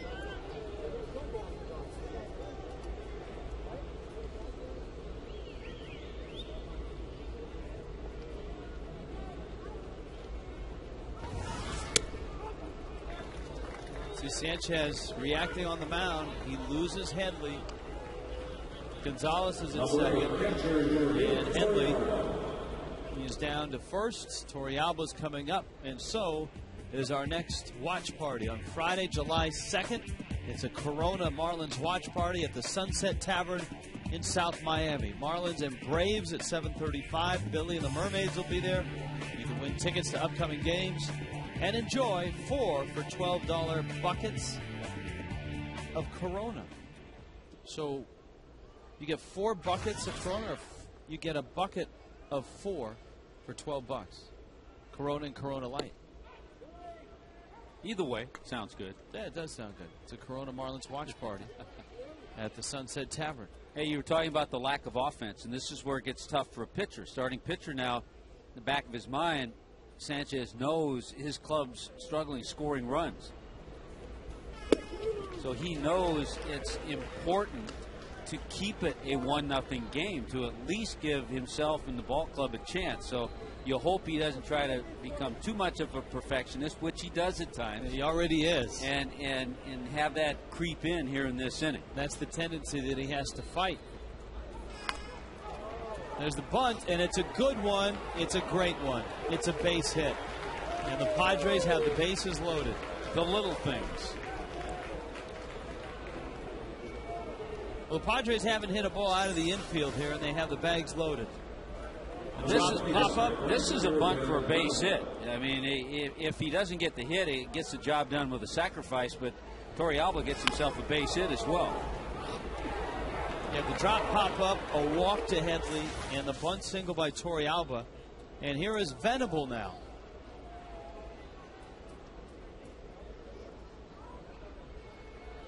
So 4 base hits for San Diego, all singles.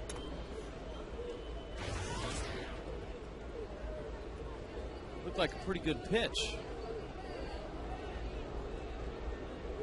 Here's the 1-0. To deep center. Bonifacio is back. He makes the catch. Everybody is tagging, and everybody moves up. And Will Venable makes it a 2-0 ball game. The Padres are so efficient on a sacrifice fly. They not only score the run, but they move everybody up.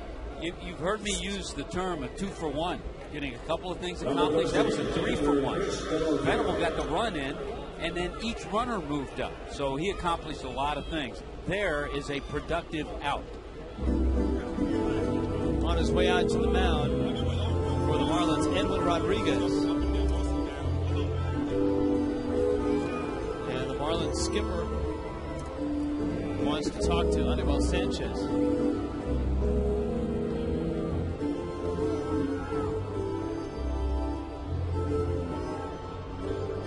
amazing just having seen the 2 games in this series. And now this game, a 2-0 lead for San Diego feels like 4 or 5-0. Yeah, no question. Because 2 things. We talked about their bullpen and the success they have down there. And also, you always get the feeling that they're not going to give you any runs. Anything you get against San Diego, you earn. It's the old saying, the old-fashioned way. Marlins are going to put DeNorfia on and pitch to Cabrera. DeNorfia is 1 for 2. You see Edward Mujica. How about the difference in the defenses in these 2 clubs? The Padres have made 31 errors. Only the Cincinnati Reds have made fewer. The Padres have made 31. The Marlins have made 59. Now, that's not last. The Nationals have made 67. But 59 errors compared to 31 errors.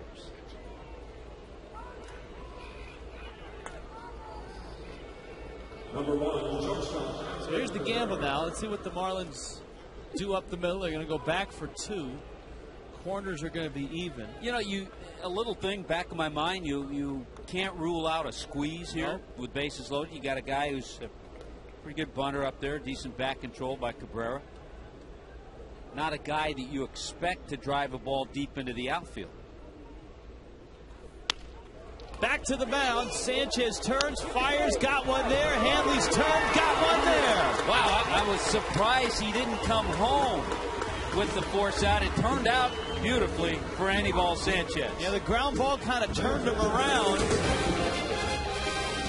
And so he went to second.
Nice play. The Marlins turn a double play to finish off the Padres' 6th. Boy, and Anibal was really pumped up.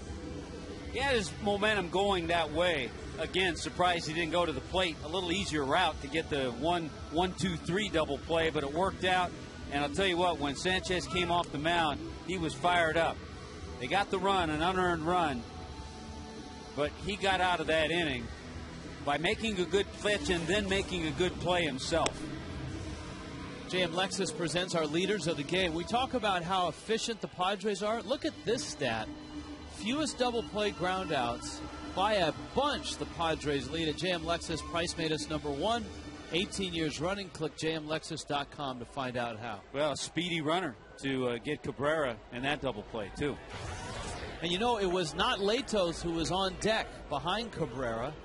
The Padres, whether it was a decoy or not, I believe it was Salazar who was just stepping out on deck when that first pitch was delivered. Might have been a little decoy. Latos at 90 pitches. Although with the bullpen that the Padres have, You never know. Cantu into left field, and Georgie has a base hit to lead off the 6th. The Marlins have had the leadoff runner aboard now 4 times in this ball game. Time now for the Coors Light freeze cam. In case you missed it, there were 2 balls hit back to back. Will Venable. Oh, let's freeze it. Watch the water. Freeze it. Water in, water out. Love that Exmo. Coors Light freeze cam. 2 balls back to back, and Cantu is the guy that hit him. And both times Venable crashed headfirst into the wall. You know, it's amazing. Latos, even though he's held opponents to a below 200 average, has allowed 9 home runs this year. He nearly allowed his 10th in the 2nd when Ugla bounced one off the top of the wall in left center field.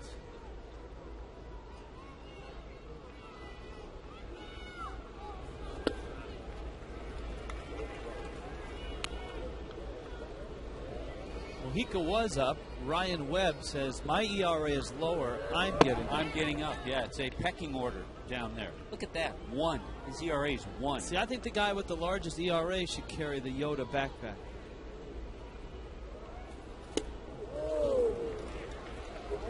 Or if your name is Luke.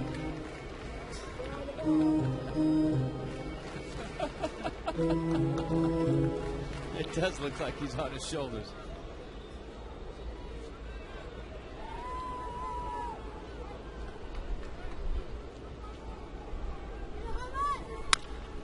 Ugla, little tapper up the middle, might be 2. Cabrera's turn, not in time.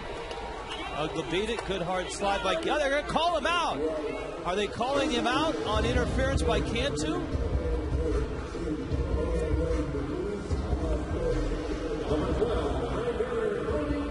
Well, again, yes, you have to they decide. called a double play here. Can you touch the bag? Can Jorge Cantu touch the bag? Probably not. Maybe if he reaches, it's borderline. You don't see it called a lot. That is borderline. But in this case, Laz Diaz, I think if he reaches out with the arm, he can touch the bag. And that's what you really have to judge by. If in the umpire's mind, he thinks he can touch second base. Obviously, in Laz Diaz's mind, he didn't think he could.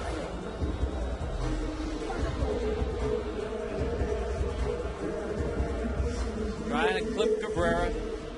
Could his hand got into the bag? I don't know. He's not reaching for the bag, but you're right. The test isn't is he reaching for the bag. The test is if he did reach for the bag, could he touch it?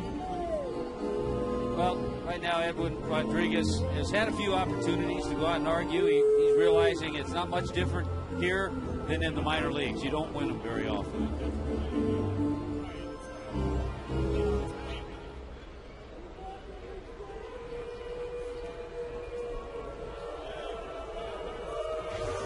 So Cantu on the interference call, and Ugla is out. And again, the Marlins have a leadoff runner aboard.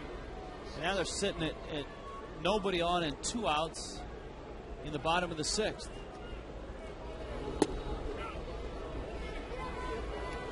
That pitch misses to Cody Ross. Ross has struck out and has walked. And Matt Latos trying to get his first win in this ballpark. And you got to know there are friends and family here from all over South Florida. Well, that's why I'm sure it was probably difficult for him the previous 2 times when he's not pitched well here. Last time here in April, he was beaten by Josh Johnson. JJ threw a complete game, but Latos went 2 2/3 and gave up 7 hits and 7 runs.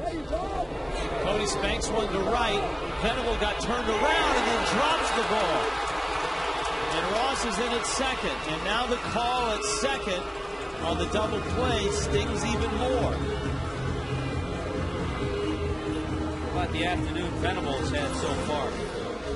A couple of diving attempts, gets turned around the wrong way, reaches up, tries to catch it. Ball was struck hard by Cody. Boy, that didn't even get leather, got his wrist. He's looking up into the same sun where Dan Uggla lost the ball, and it is a double. Yeah, it's a base hit.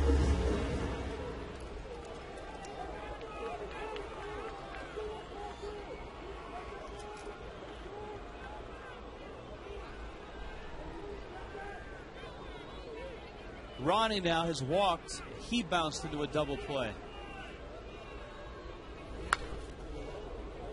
Fouls it back. It's 0-1.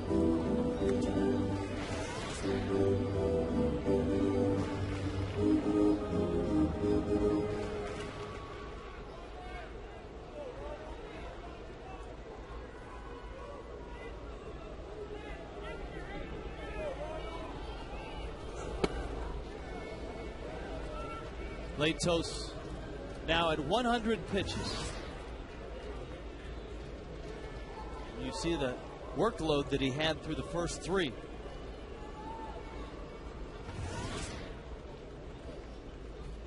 Yeah, 11 pitch innings in the 5th and 6th really helped him out.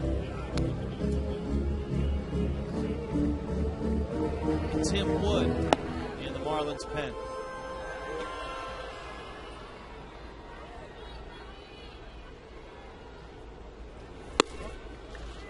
It's out. Not so sure if he loses Paulino, if Bud Black will keep him out there. The only chance he might is that it is getting to the bottom of the order, but Bonifacio has been on base twice in this one.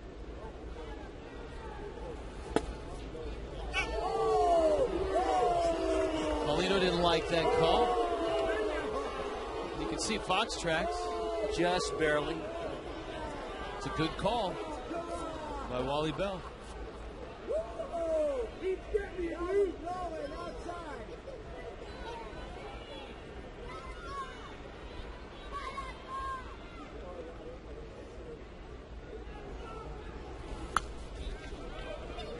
Ronnie fouls it back.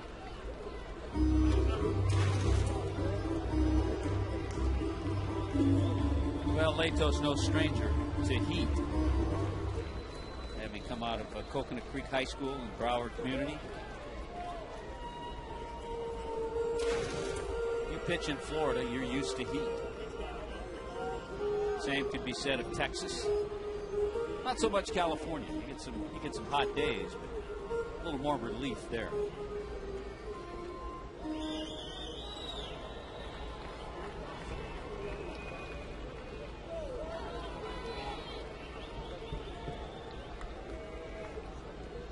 Cody Ross at second. Marlins trying to pick up a run, just get on the scoreboard. Paulino check swing, did not go. And the Padres react. Both Torrealba and Latos were headed to the dugout. And I think Bud Black has seen enough. I think you're right on. Yeah, I think because the pitch count's up there, hot afternoon, Ronnie gets a break, Marlins get a break, and get the tying run to the plate, or the go-ahead run to the plate. So Bonifacio will await. Double switch in the process. Here's our Marooney called to the pen.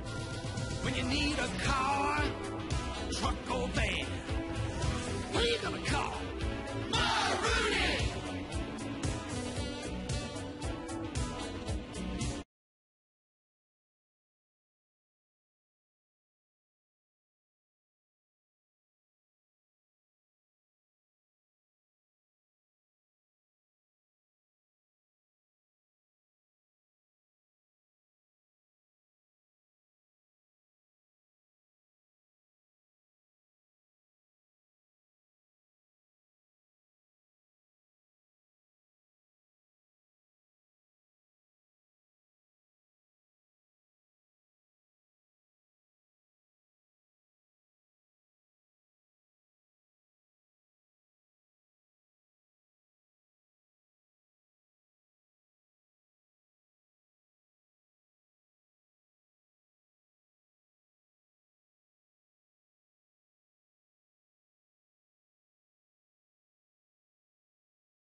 Aaron Cunningham is in left field on this double switch.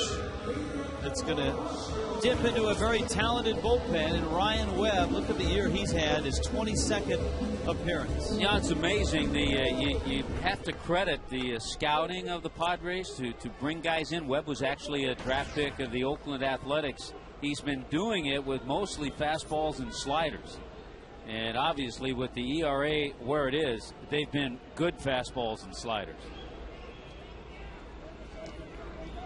5 2/3 for Latos. Webb trying to finish the 6th. And he misses up to Bonifacio.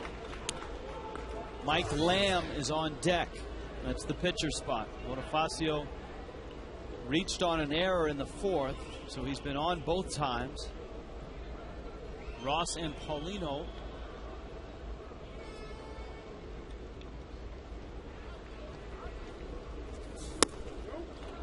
Webb misses away. Here's a look at Lamb. Ryan Webb is out of Clearwater, Florida. Went to Central Catholic High School back in 2004.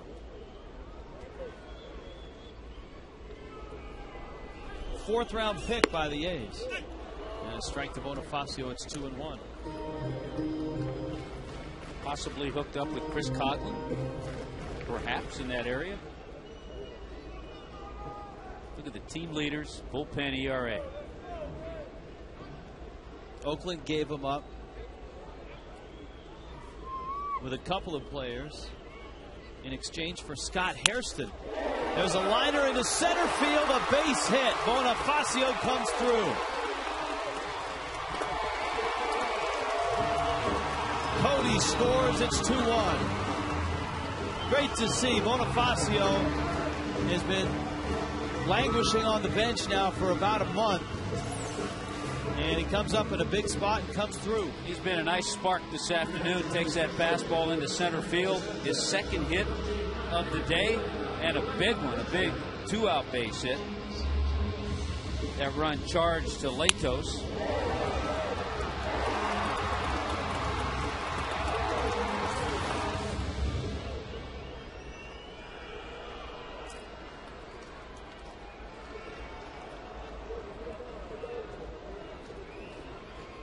Marlins have a couple of lefty bats right now.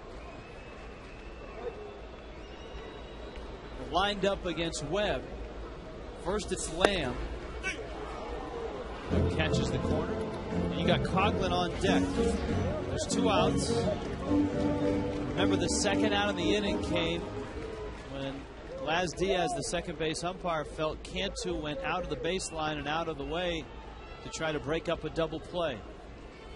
The Marlins have constructed a 2-out rally since. And Lamb's in an 0-2 hole. Yeah, the Marlins with more hits this inning than any inning today. 3. Came into this inning with just 3 hits in the game.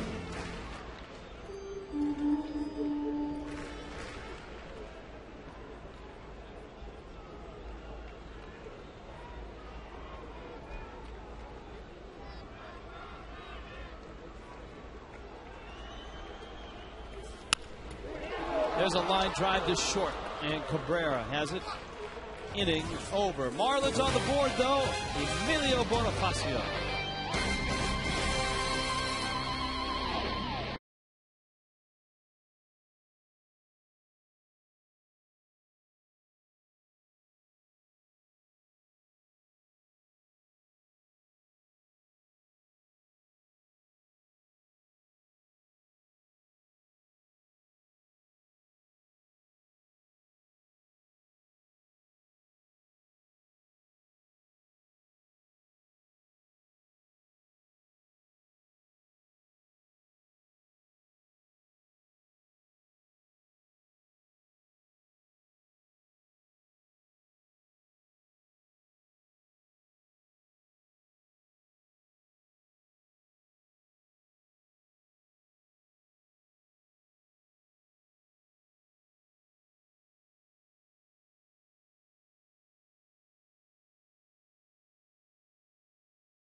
Emilio Bonifacio in the lineup, and he comes through with an RBI single. He's been on base all 3 times. He is 2 for 3. The Marlins are still a run shy. And of course, with the Lamb pinch hit appearance, Tim Wood has to come into the ball game. How about the Marlins 2 for 8 today with runners in scoring position? Bonifacio 2 for 2. So both have been his. Tim Wood. All right, Mr. Wood, your assignment. Keep it a 2-1 ball game. Aaron Cunningham, who came in a double switch, will lead it off. He hits a chopper down the third baseline, foul. This is the score, of course, of last night's ball game, in which the Padres beat the Marlins.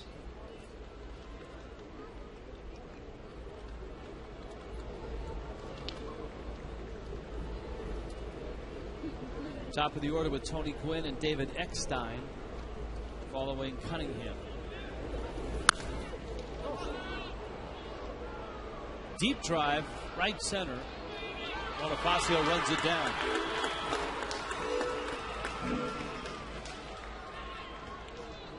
So an out, and here comes Gwynn. Become a Marlins season ticket holder in 2010. Enjoy the best savings and benefits in Major League Baseball. Choose from a variety of plans starting at just $85. Seat selection. The new Marlins ballpark begins this season. For current season ticket holders, 1-877-MARLINS.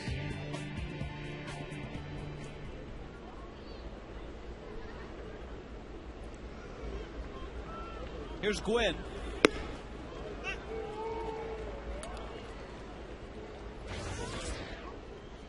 Wonder how the feel has been for the Blue Jays playing that home series in Philadelphia.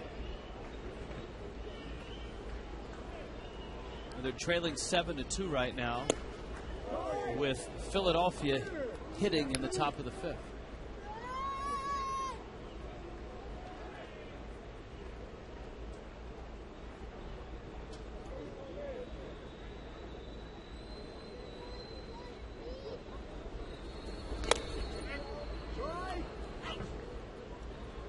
Tony Gwynn Jr. has had a profound effect in this series and in this game out in center field.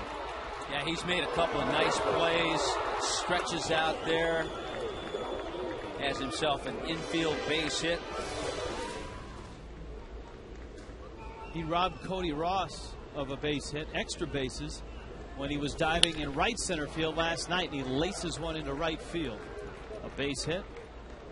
Ross picks it up, and a stolen base threat is aboard for the Padres. Tank getting ready for Adrian Gonzalez. Here comes Eckstein. You've got a perfect guy at the plate right now in having a base stealer at first. If you want him to protect him, he'll do it. He'll take some strikes. If you want to try to hit and run, he'll do that as well. Yeah, this is as good a combination as it gets here.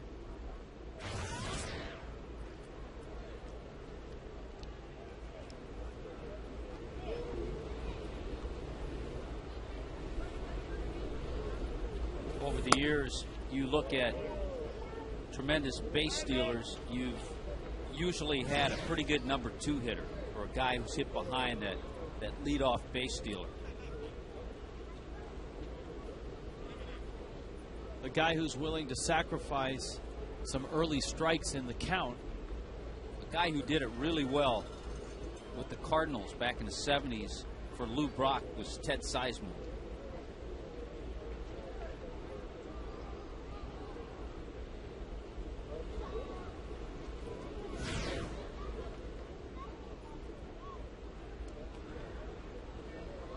Go back to those early Dodger teams. You had Jim Gilliam hitting behind Maury Wills. Who hit behind Ricky Henderson? Was it Carney Lansford for a while? Carney Lansford, good number 2 hitter. He was excellent because he had some power, too. That's inside, and Wood, who certainly is running through all the possibilities in his mind of what may happen here, has fallen behind Eckstein 2-0. It's a moot point if you don't throw him strikes, though.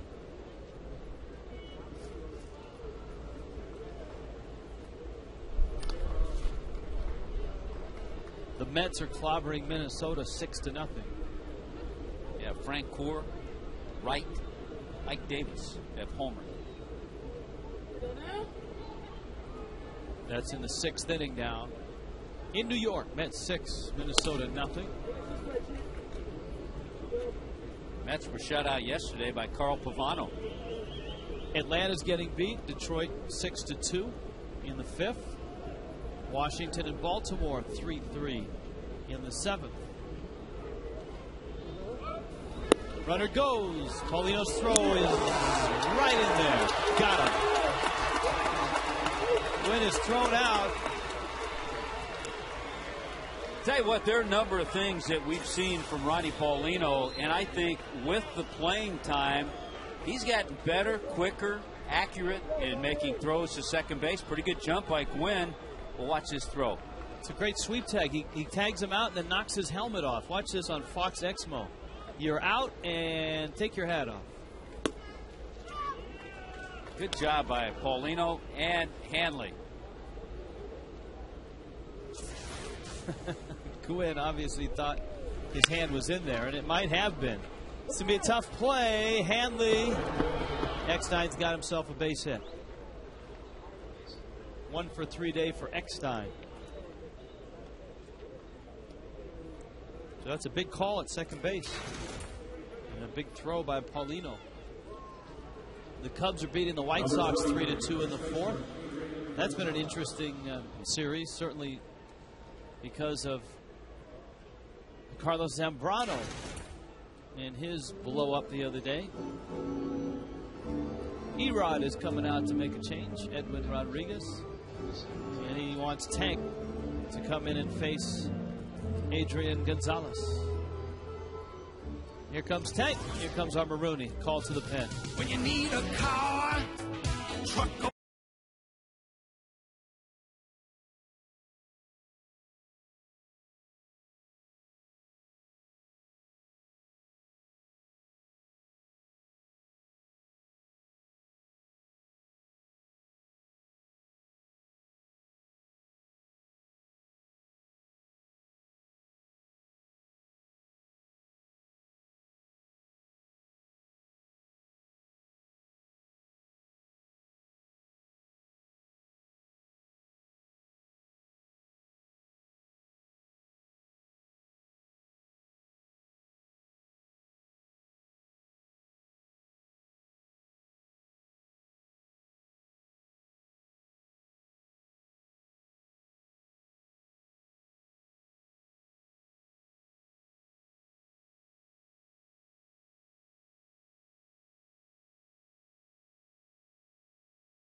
Tankersley out of the bullpen, and the Marlins are calling on their lefty to get the Padres left-handed bat, and a great one, Adrian Gonzalez.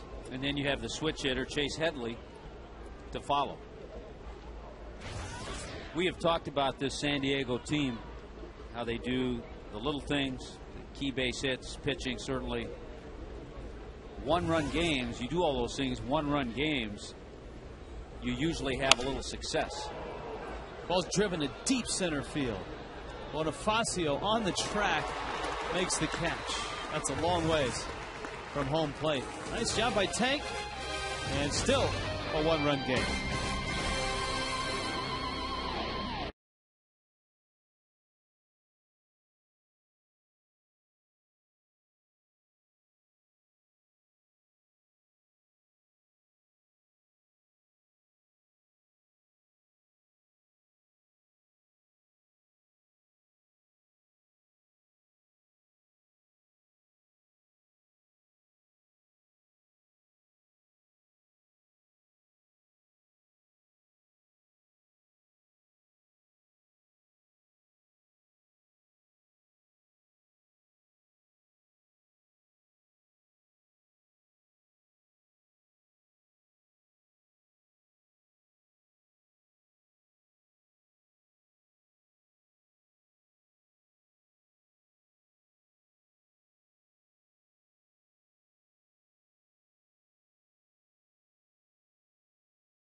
San Juan series, Mets, Marlins.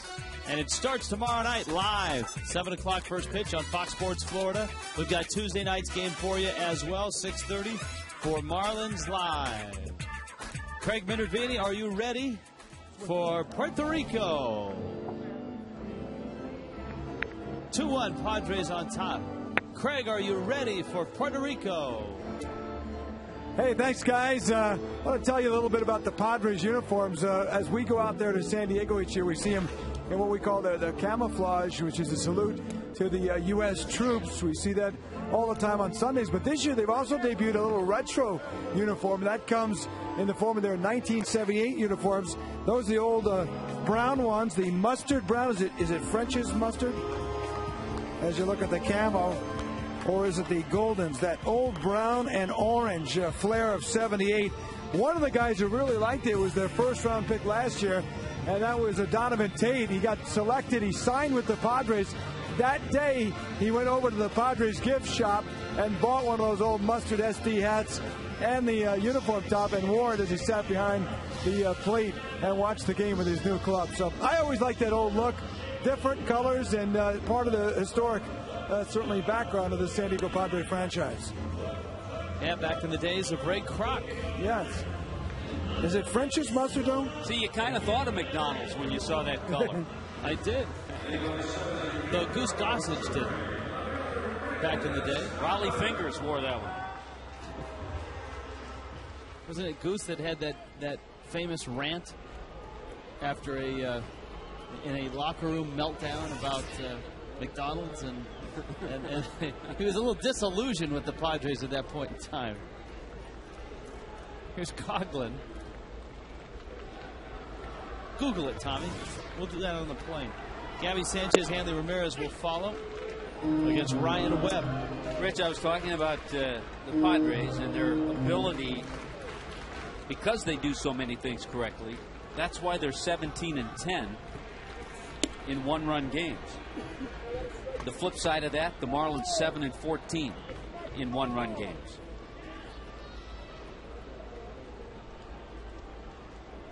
And of course, a one-run game last night, a 2-1 win. It's 2-1 here. Webb, first time that Coughlin's faced him. High chopper. Chris is going to get himself a base hit out of this. Well, if you want to count up the innings in which the Marlins have had the leadoff runner aboard, they did it in the second, they did it in the third, they did it in the fourth, they did it in the sixth. None of those leadoff runners have scored. Coughlin here in the seventh is aboard on an infield single. Veras and Sanchez in the pen. Chris Coughlin has been able to keep that on-base percentage this month. Month of June, his on-base percentage is around .460.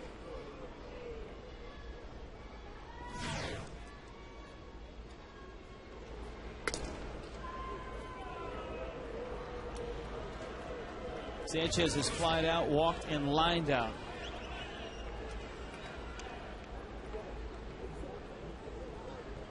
Yet the one thing when you manage against the Marlins, and when you have the kind of bullpen that Bud Black has, he doesn't have to get anybody up right here because he knows the rest of the hitters coming up are right-handed. He's got a right-hander out there with a 1 ERA.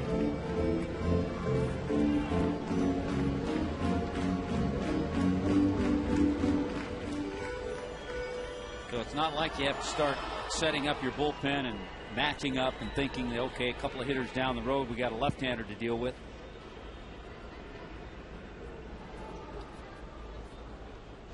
Coughlin is running, Gabby is hitting, and he rolls it out to short. Marlins have the tying run in scoring position. Up comes Hanley. If you've just joined us, it's a low-scoring game. Here's our game summary and how the Padres scored. Chase Headley with that RBI hit, a 2-out base hit in the first inning, and then a sac fly by Will Venable. He's had an exciting afternoon. Give the Padres their second run. How about Bonifacio? Emilio Bonifacio, a couple of hits today. That one driving in the Marlins' only run. Edwin Rodriguez putting the game in motion, sending Coughlin. And now Hanley.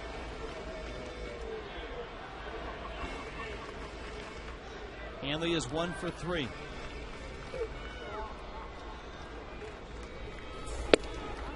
And Webb with a strike.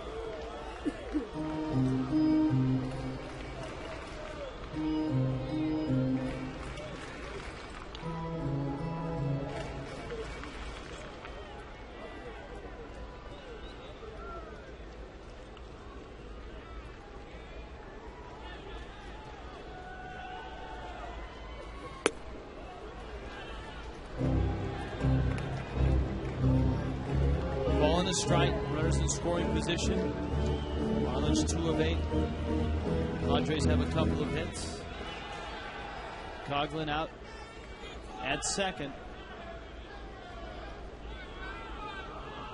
Marlins have scored just 2 runs this entire series.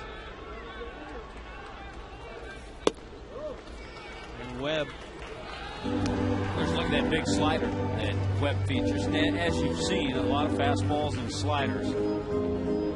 His is of a little bigger break variety. But he slings it up there pretty good. Padres, as we told you, got him when they sent Scott Hairston up to Oakland. Then they traded to get Hairston back this offseason. Got him with Aaron Cunningham in the Kevin Kuzminoff deal.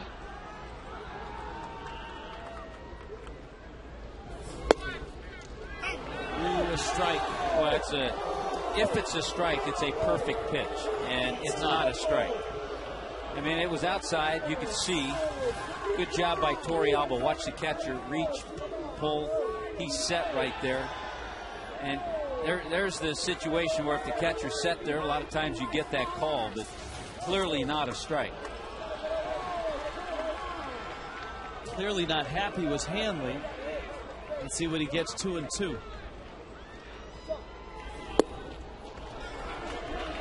Count full, 3-2. See if Webb tries to throw that same pitch, that fastball, try to bring it back on the outside corner.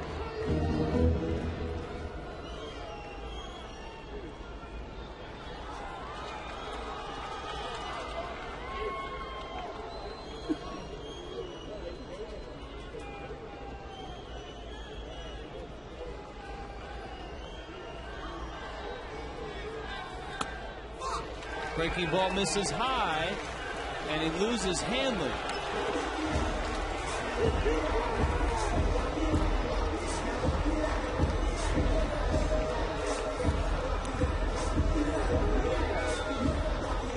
So up comes Cantu.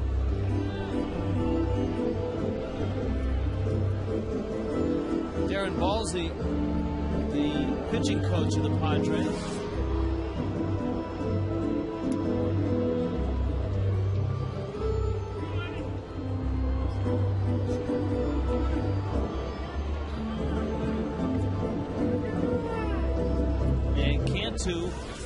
Who singled in the 6th and is 1 for 3, is waiting at the plate. For Cantu, it's been a real rough patch. 2 for his last 41 before the base hit in the 6th. And he's up with 1 out, and he's facing Webb. Yeah, I don't think Webb was real happy at that last pitch to Hanley. It was a slider, it wasn't a good one.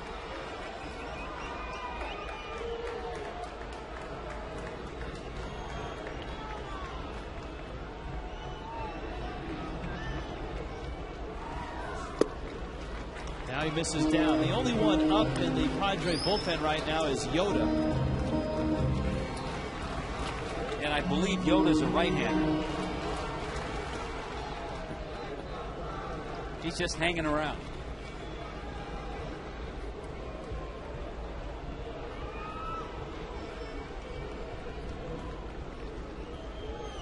One-0.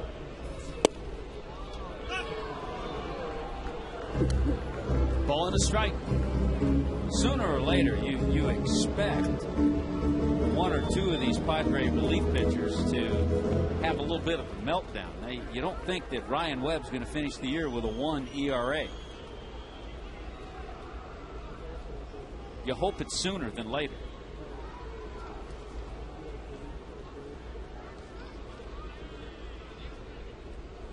think a lot of people in baseball, and especially the teams in the National League West, have been saying the same thing collectively about the Padres. Yeah, you're right. Can they finish with the best ERA in baseball? The best bullpen ERA in baseball? Because that's what they have right now.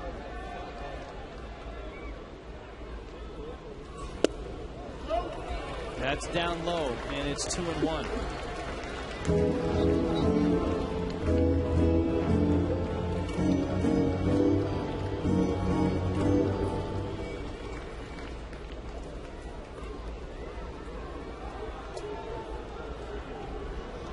You got Coughlin and Hanley out there, so great speed. Cantu rolls one up the middle into center field, base hit. Coughlin around third, gonna score. Hanley dashes into third, and Cantu delivers. And this game is tied. Not only tied, but on that base hit, Hanley was able to get to third. Georgie with a couple of hits this afternoon, good sign. Goes right back up the middle. Didn't hit it all that hard, but just out of the reach of Eckstein. He couldn't get it. He's just trying to keep it in the infield. And once it got by him, that allowed the run to score and allowed Hanley to go from first to third. So Jorge Cantu with RBI number 49 on the year. Here comes Ugla.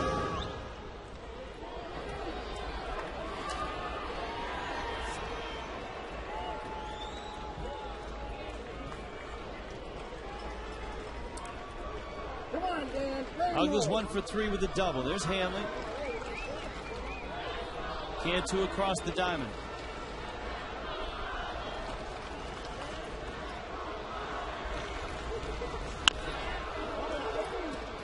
Ugla is due for a big hit. One with runners in scoring position. 243 this year.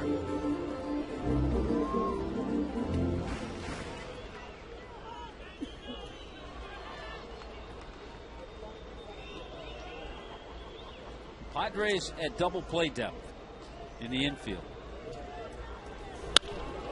Ground ball. They get a double play ball. Eckstein turns it, and the Marlins will have to settle for a run. Jorge Cantu drives in the tying run. 2-2.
Sound effects.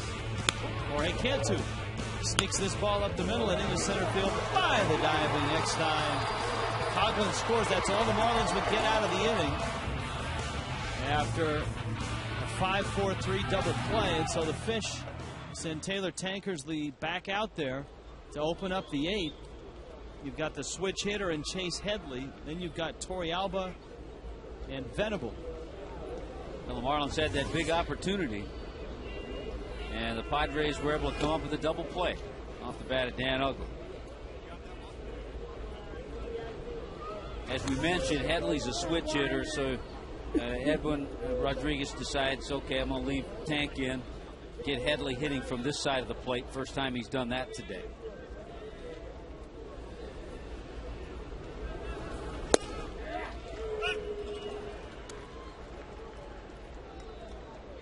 Sanchez is ready when needed.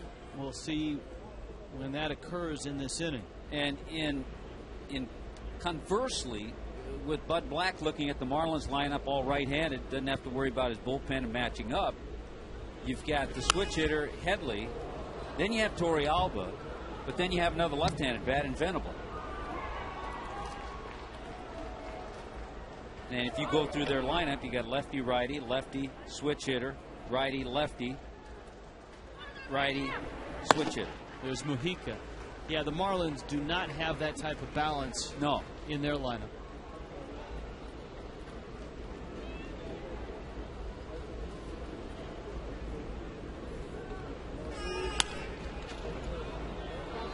To right, and it's Ross.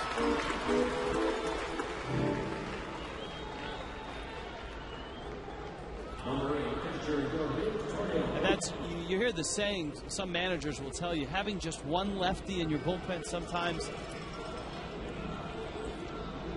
guys can maneuver their lineup around you. If you have one lefty in your lineup against the Marlins, you can save him for a Chris Coughlin at bat late in the ball game. For that key moment late in the game, yeah. Tank's coming out, Sanchez coming in. Trevor Rooney called to the pen. When you need a car, truck or van, who you gonna call? Rooney!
Out of the bullpen, and the Marlins call upon him now and summon him in the 8th inning of this ball game.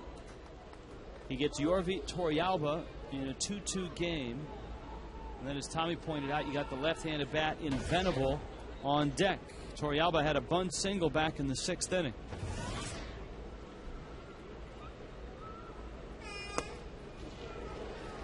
In a game filled with little things that the Padres have done well, and they've done it through the whole series. It was a little thing that the Marlins did well in the 6th inning that was a big play, and that was the 1-6-3 double play that finished the 6th.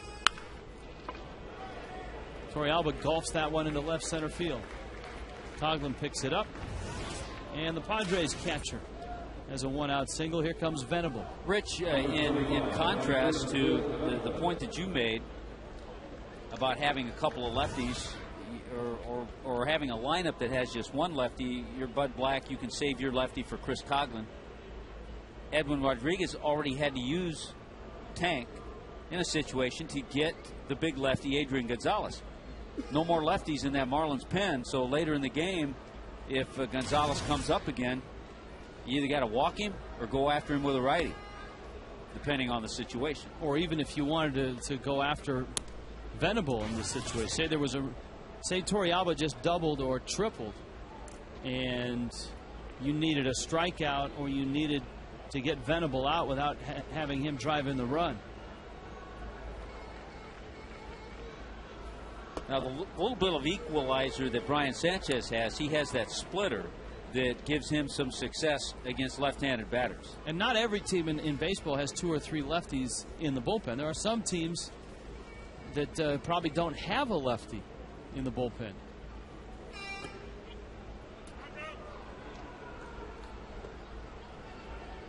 We've seen that in Major League Baseball, a pen without a lefty. And then when the Marlins had Dan Meyer and Raniel Pinto, neither could get lefties out. And by the way, I saw where Pinto signed a minor league contract with the Cardinals.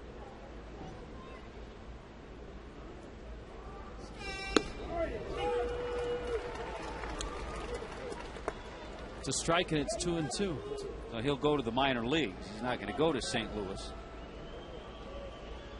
That'll be an interesting one to follow. Especially with the influence that Dave Duncan has in reviving careers. Runner goes. It's popped up, fouled, out of play. Most of those revivals have come with starting pitchers, but a guy like Orion Franklin has certainly flourished under Duncan and Tony La Russa. Just to update you, the Mets are clobbering Minnesota still. 6-0 in the 7th. Detroit on top of Atlanta 8-4 in the 6th. Phillies 7-2 over Toronto in the 7th.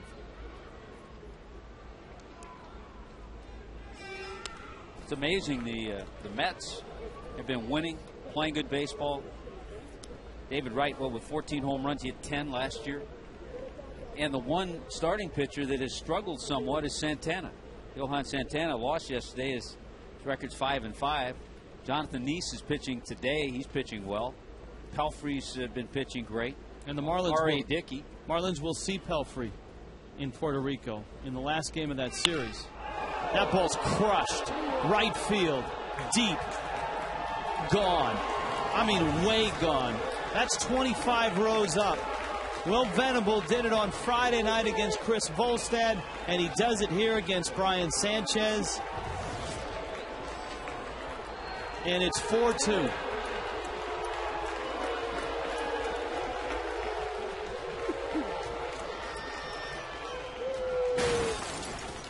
Our Coors Light cold, hard blast. Boy, this ball is absolutely crushed. You don't see many hit into that area of that lower bleacher section in right field, almost to the top.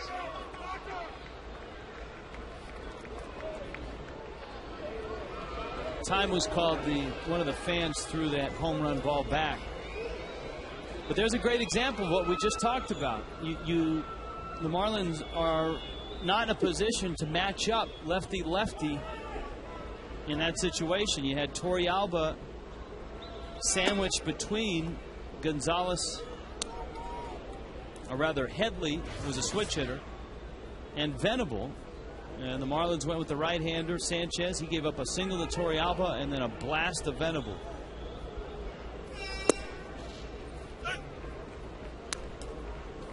Denorfia. And now the Marlins are down 2. And, of course, if you follow the series, you know how good the Padres bullpen is.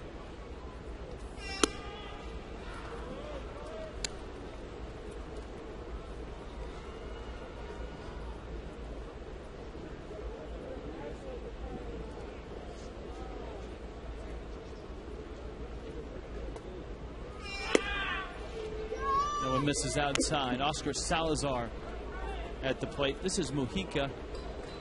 There's the bullpen ERA.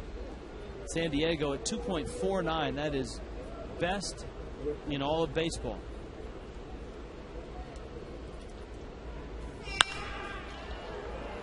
Tide pop.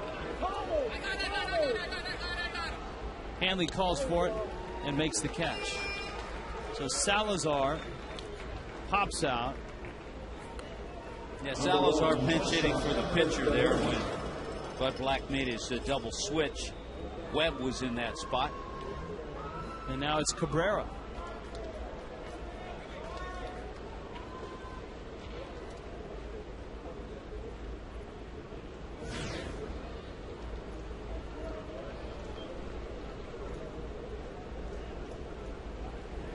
I think, and you and I have talked about this a lot, Rich, when you look on a whole at the Marlins roster, we've used the word dysfunctional. The bench is at times dysfunctional with not a lot of players that are versatile. The bullpen certainly, and at times the lineup with all the right-handed bats. Well, Venable does it again. 4-2 Padres.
Right field, a 2-run homer, 4-2 lead. Padres on top. Deeper into the bullpen goes Bud Black. And our South Florida Ford spotlight is on the Padre bullpen throughout this series. Luke Gregerson, I mean, every guy you go down and get, they've been outstanding. Mike Adams, Keith Bell. That was last night to finish off Stanton. We've seen Ryan Webb today in relief of Matt Latos. You know, the only run they've allowed, the bullpen, was the one today by Webb. Edward Mujica out of the bullpen. And they're probably starting to get on him down in the bullpen because his ERA is getting close to 3.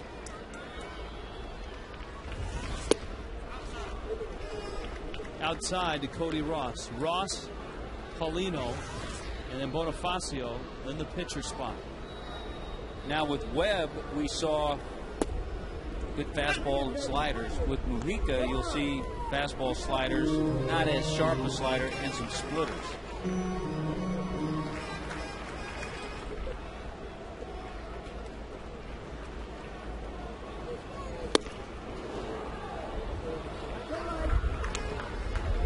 One and two.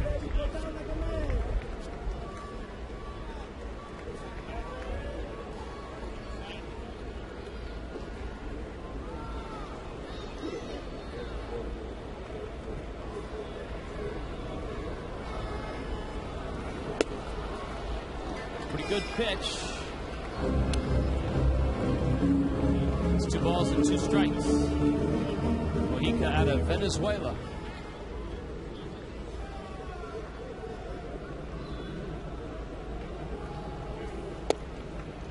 That one dips low. Mujica pitched in the American League with Cleveland for parts of 3 seasons. He was with San Diego all of last year, had a respectable ERA. 67 appearances, 3.94. That would not do this year, though, with everybody down there. That's a chopper out towards second. Eckstein makes the play. Gonzalez catches this one. It's something that we talk about often. You get on a team where everybody's hitting, it's contagious. And you all of a sudden become a little better hitter. You get on a team where everybody out of that bullpen has a minuscule ERA, you're going to pitch a little better. There's a little competition with those groups, those separate groups. You get on a team where the starters every night go 6-7 innings. Now each guy, the next guy, wants to at least do the same thing. Cabrera straightens up and throws him out. And Edward Mujica has coaxed a couple of ground ball outs here in the 8th inning. And you suspect that Heath Bell is getting a little itchy down there. He's had saves in each of the first 2 games. This is an opportunity now. We haven't seen an attempt. He hasn't been in that situation. If Bonifacio is thinking about getting on base to bring the tying run to the plate, this is a chance we could see him try to bunt. And we've seen Bonifacio, when he bunts for a hit, he can push it, he can chop it. We've even seen him do that little running slug bunt. Yeah, he's a better bunter when he's bunting for a hit than in a sacrifice situation. Absolutely. Which is an oddity, really.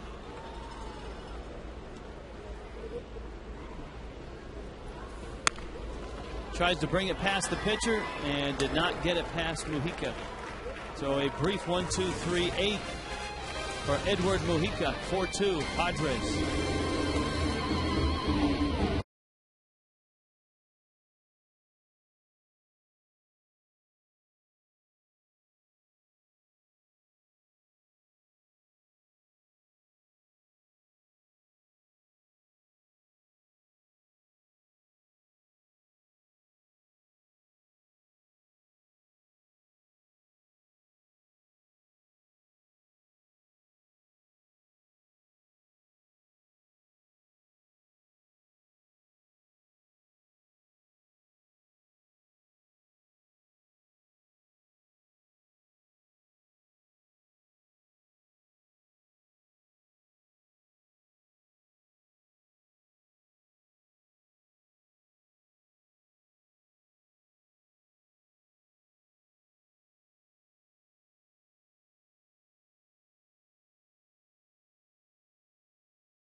I think that's how we're getting to Puerto Rico, Tommy.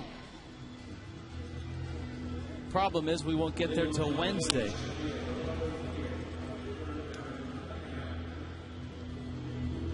It's Leo Nunez now. Might be worth it, though. We'd have great tans, that's for sure. Nunez pitching in the 9th. The Marlins down a couple. Aaron Cunningham, Tony Gwynn Jr., David Eckstein.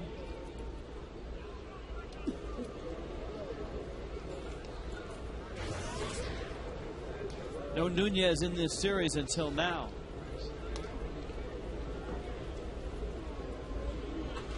With the 2 pitchers, that's popped up and fouled. That Bud Black has warming up, that leads us to believe that Heath Bell's off limits today. And Gregerson and Thatcher warming up. Well, and it's a luxury that you have a couple of relievers like that you feel confident in putting in a spot like that.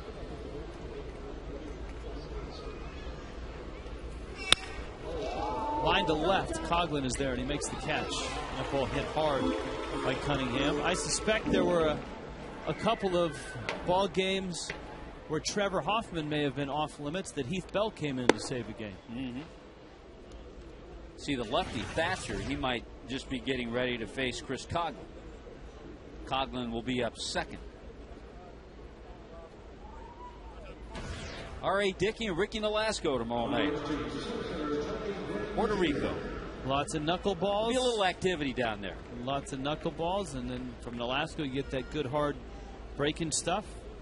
And yes, it will be a lively affair.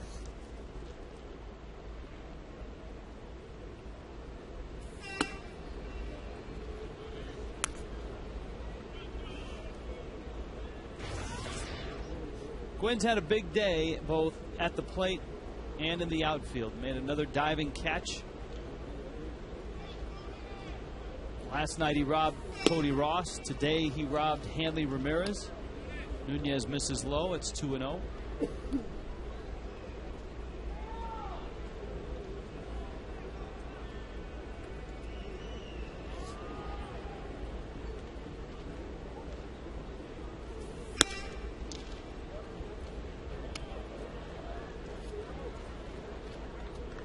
Crowd of over 16,000 on hand. 3-0 the count to Tony Gwynn.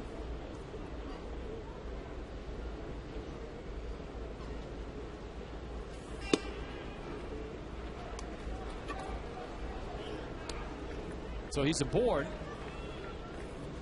And certainly not the guy you want to put on. He has base stealing speed, though Paulino threw him out in the 7th. Here's that situation again with Gwynn at first and Eckstein at the plate. Log on to FoxSportsFlorida.com Tuesday for behind-the-scenes footage. Jorge Cantu takes a camera with him on his trip to Puerto Rico to face the Mets. It's the Cantu Cam, only on FoxSportsFlorida.com. If it's anything like the night that we mic'd up Jorge Cantu, it certainly will be entertaining.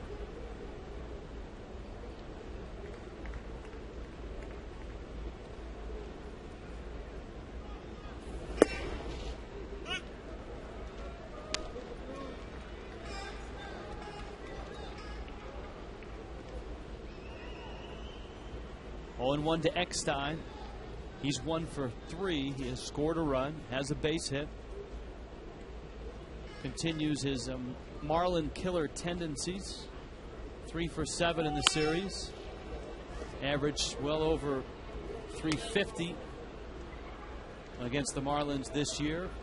Up around 340 in his career. I've had to lobby our crack staff to get him on that Marlin killer team. Some big names on that list. When we get to Atlanta, we will be revealing the all-time and the current Marlin killer team. Well, only fitting because we're pretty sure we'll see Matt Diaz and his name on that list. Good pitch there. Miss by Eckstein. Chipper Jones, I think, is a good bet to appear on that list. Chipper with a big home run last night for the Braves. They need him.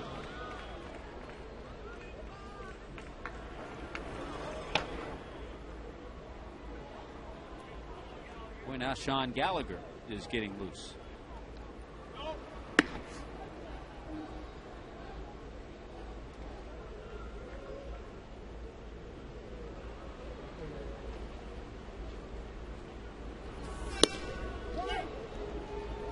Strike to Gonzalez. It's a good matchup here. You've got one of the premier left-handed bats in baseball against the Marlins closer, Leo Nunez. And Nunez, of course, likes to throw the changeup to lefties.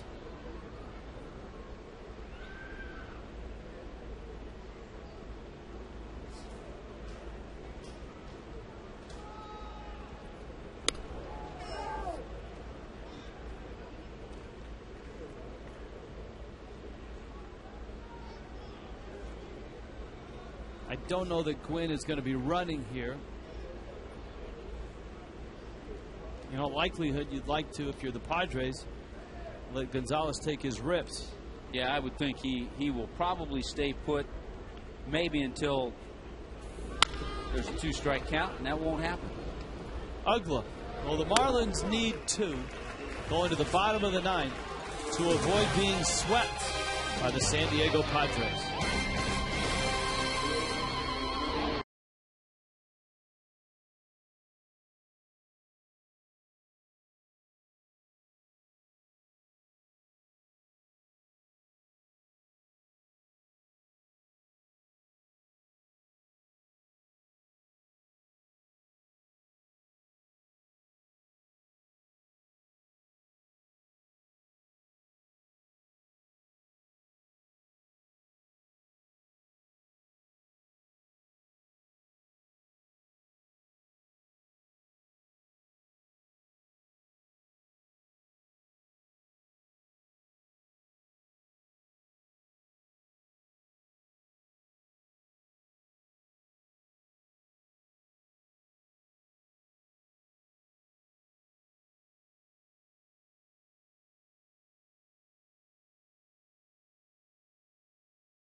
Possible by Corona. Kick back, relax with an ice cold Corona and lime. Enjoy Corona today by Dodge Ram Trucks. Award-winning Ram Trucks, plus a new heavy duty, make it one of the most powerful lineups in Ram history.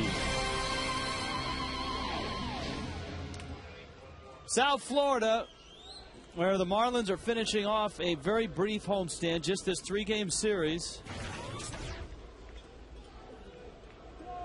Luke Gregerson comes out of the San Diego bullpen. Gregerson, some nasty stuff. Look at that walk to strikeout ratio. And Wes Helms' job is to get on base. And as you saw, Gregerson doesn't walk many.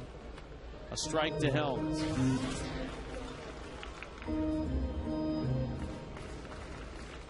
Four walks, 49 strikeouts. Opponents are hitting 124 against him.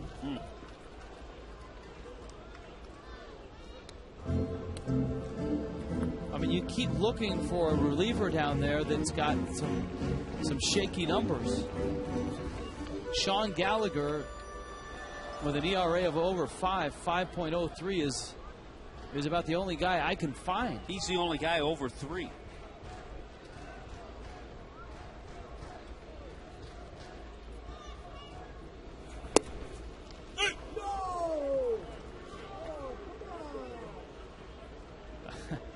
That almost looked like Wally Bell thought that was strike 3. That's kind of his signature called strike 3 move, wasn't it? Helms fouls it back. You know, even if you look into their starters, here's that move of Wally Bell. That's his strike. Oh, sorry, Wes. 2 strikes. Only 2. All right, Wally. It's been a hot, long afternoon. Even if you look at their starters. Clayton Richards, ERA, 2.75. Wade LeBlanc, 3.16. Garland, 3.13. Latos, who came into this game, his ERA was 2.93. So the only starter with a little inflated ERA is Kevin Correa at 5.14. Gregerson came over from St. Louis to complete the Khalil Green trade. Went to St. Xavier University in Chicago. Helms checked his swing.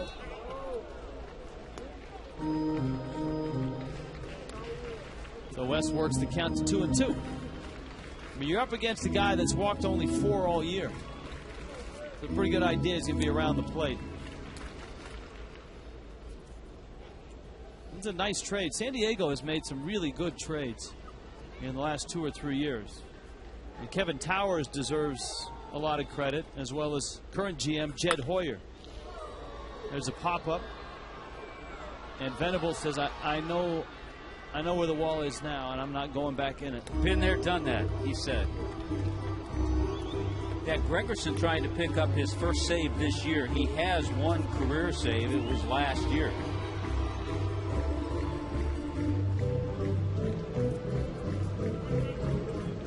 Towers kind of has laid the groundwork for this ball club, with Hoyer putting some of the finishing touches on it.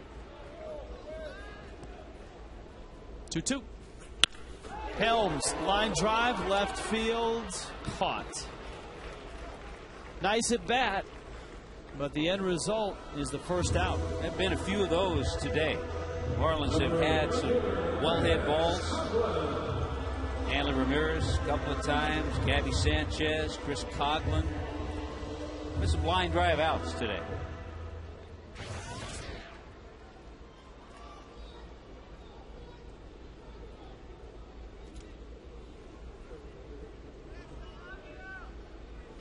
Coghlan 1 for 4.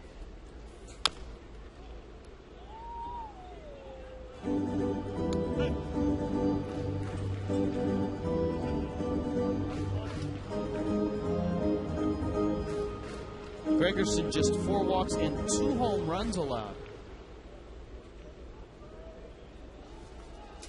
This is his 37th appearance.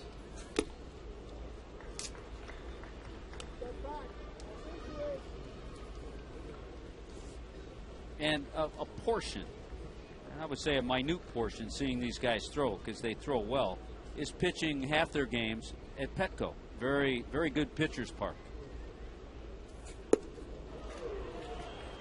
Down goes Coghlan. They've looked quite comfortable in South Florida as well. You still have to throw strikes, and a quality slider there by Gregerson.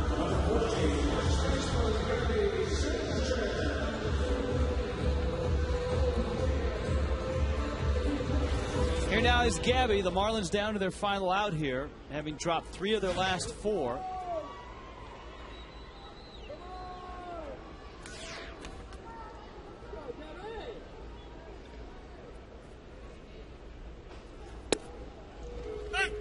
Gabby takes a breaking ball for a strike.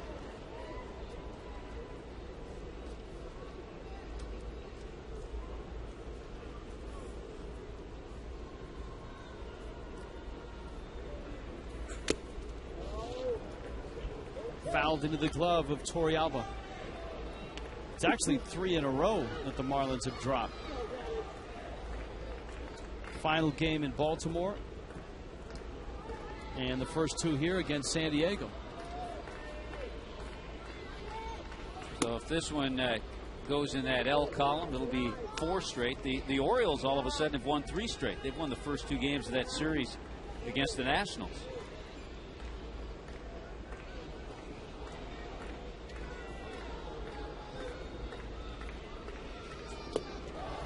In the dirt, Gabby went after it, and there's 4 in a row for the Fish.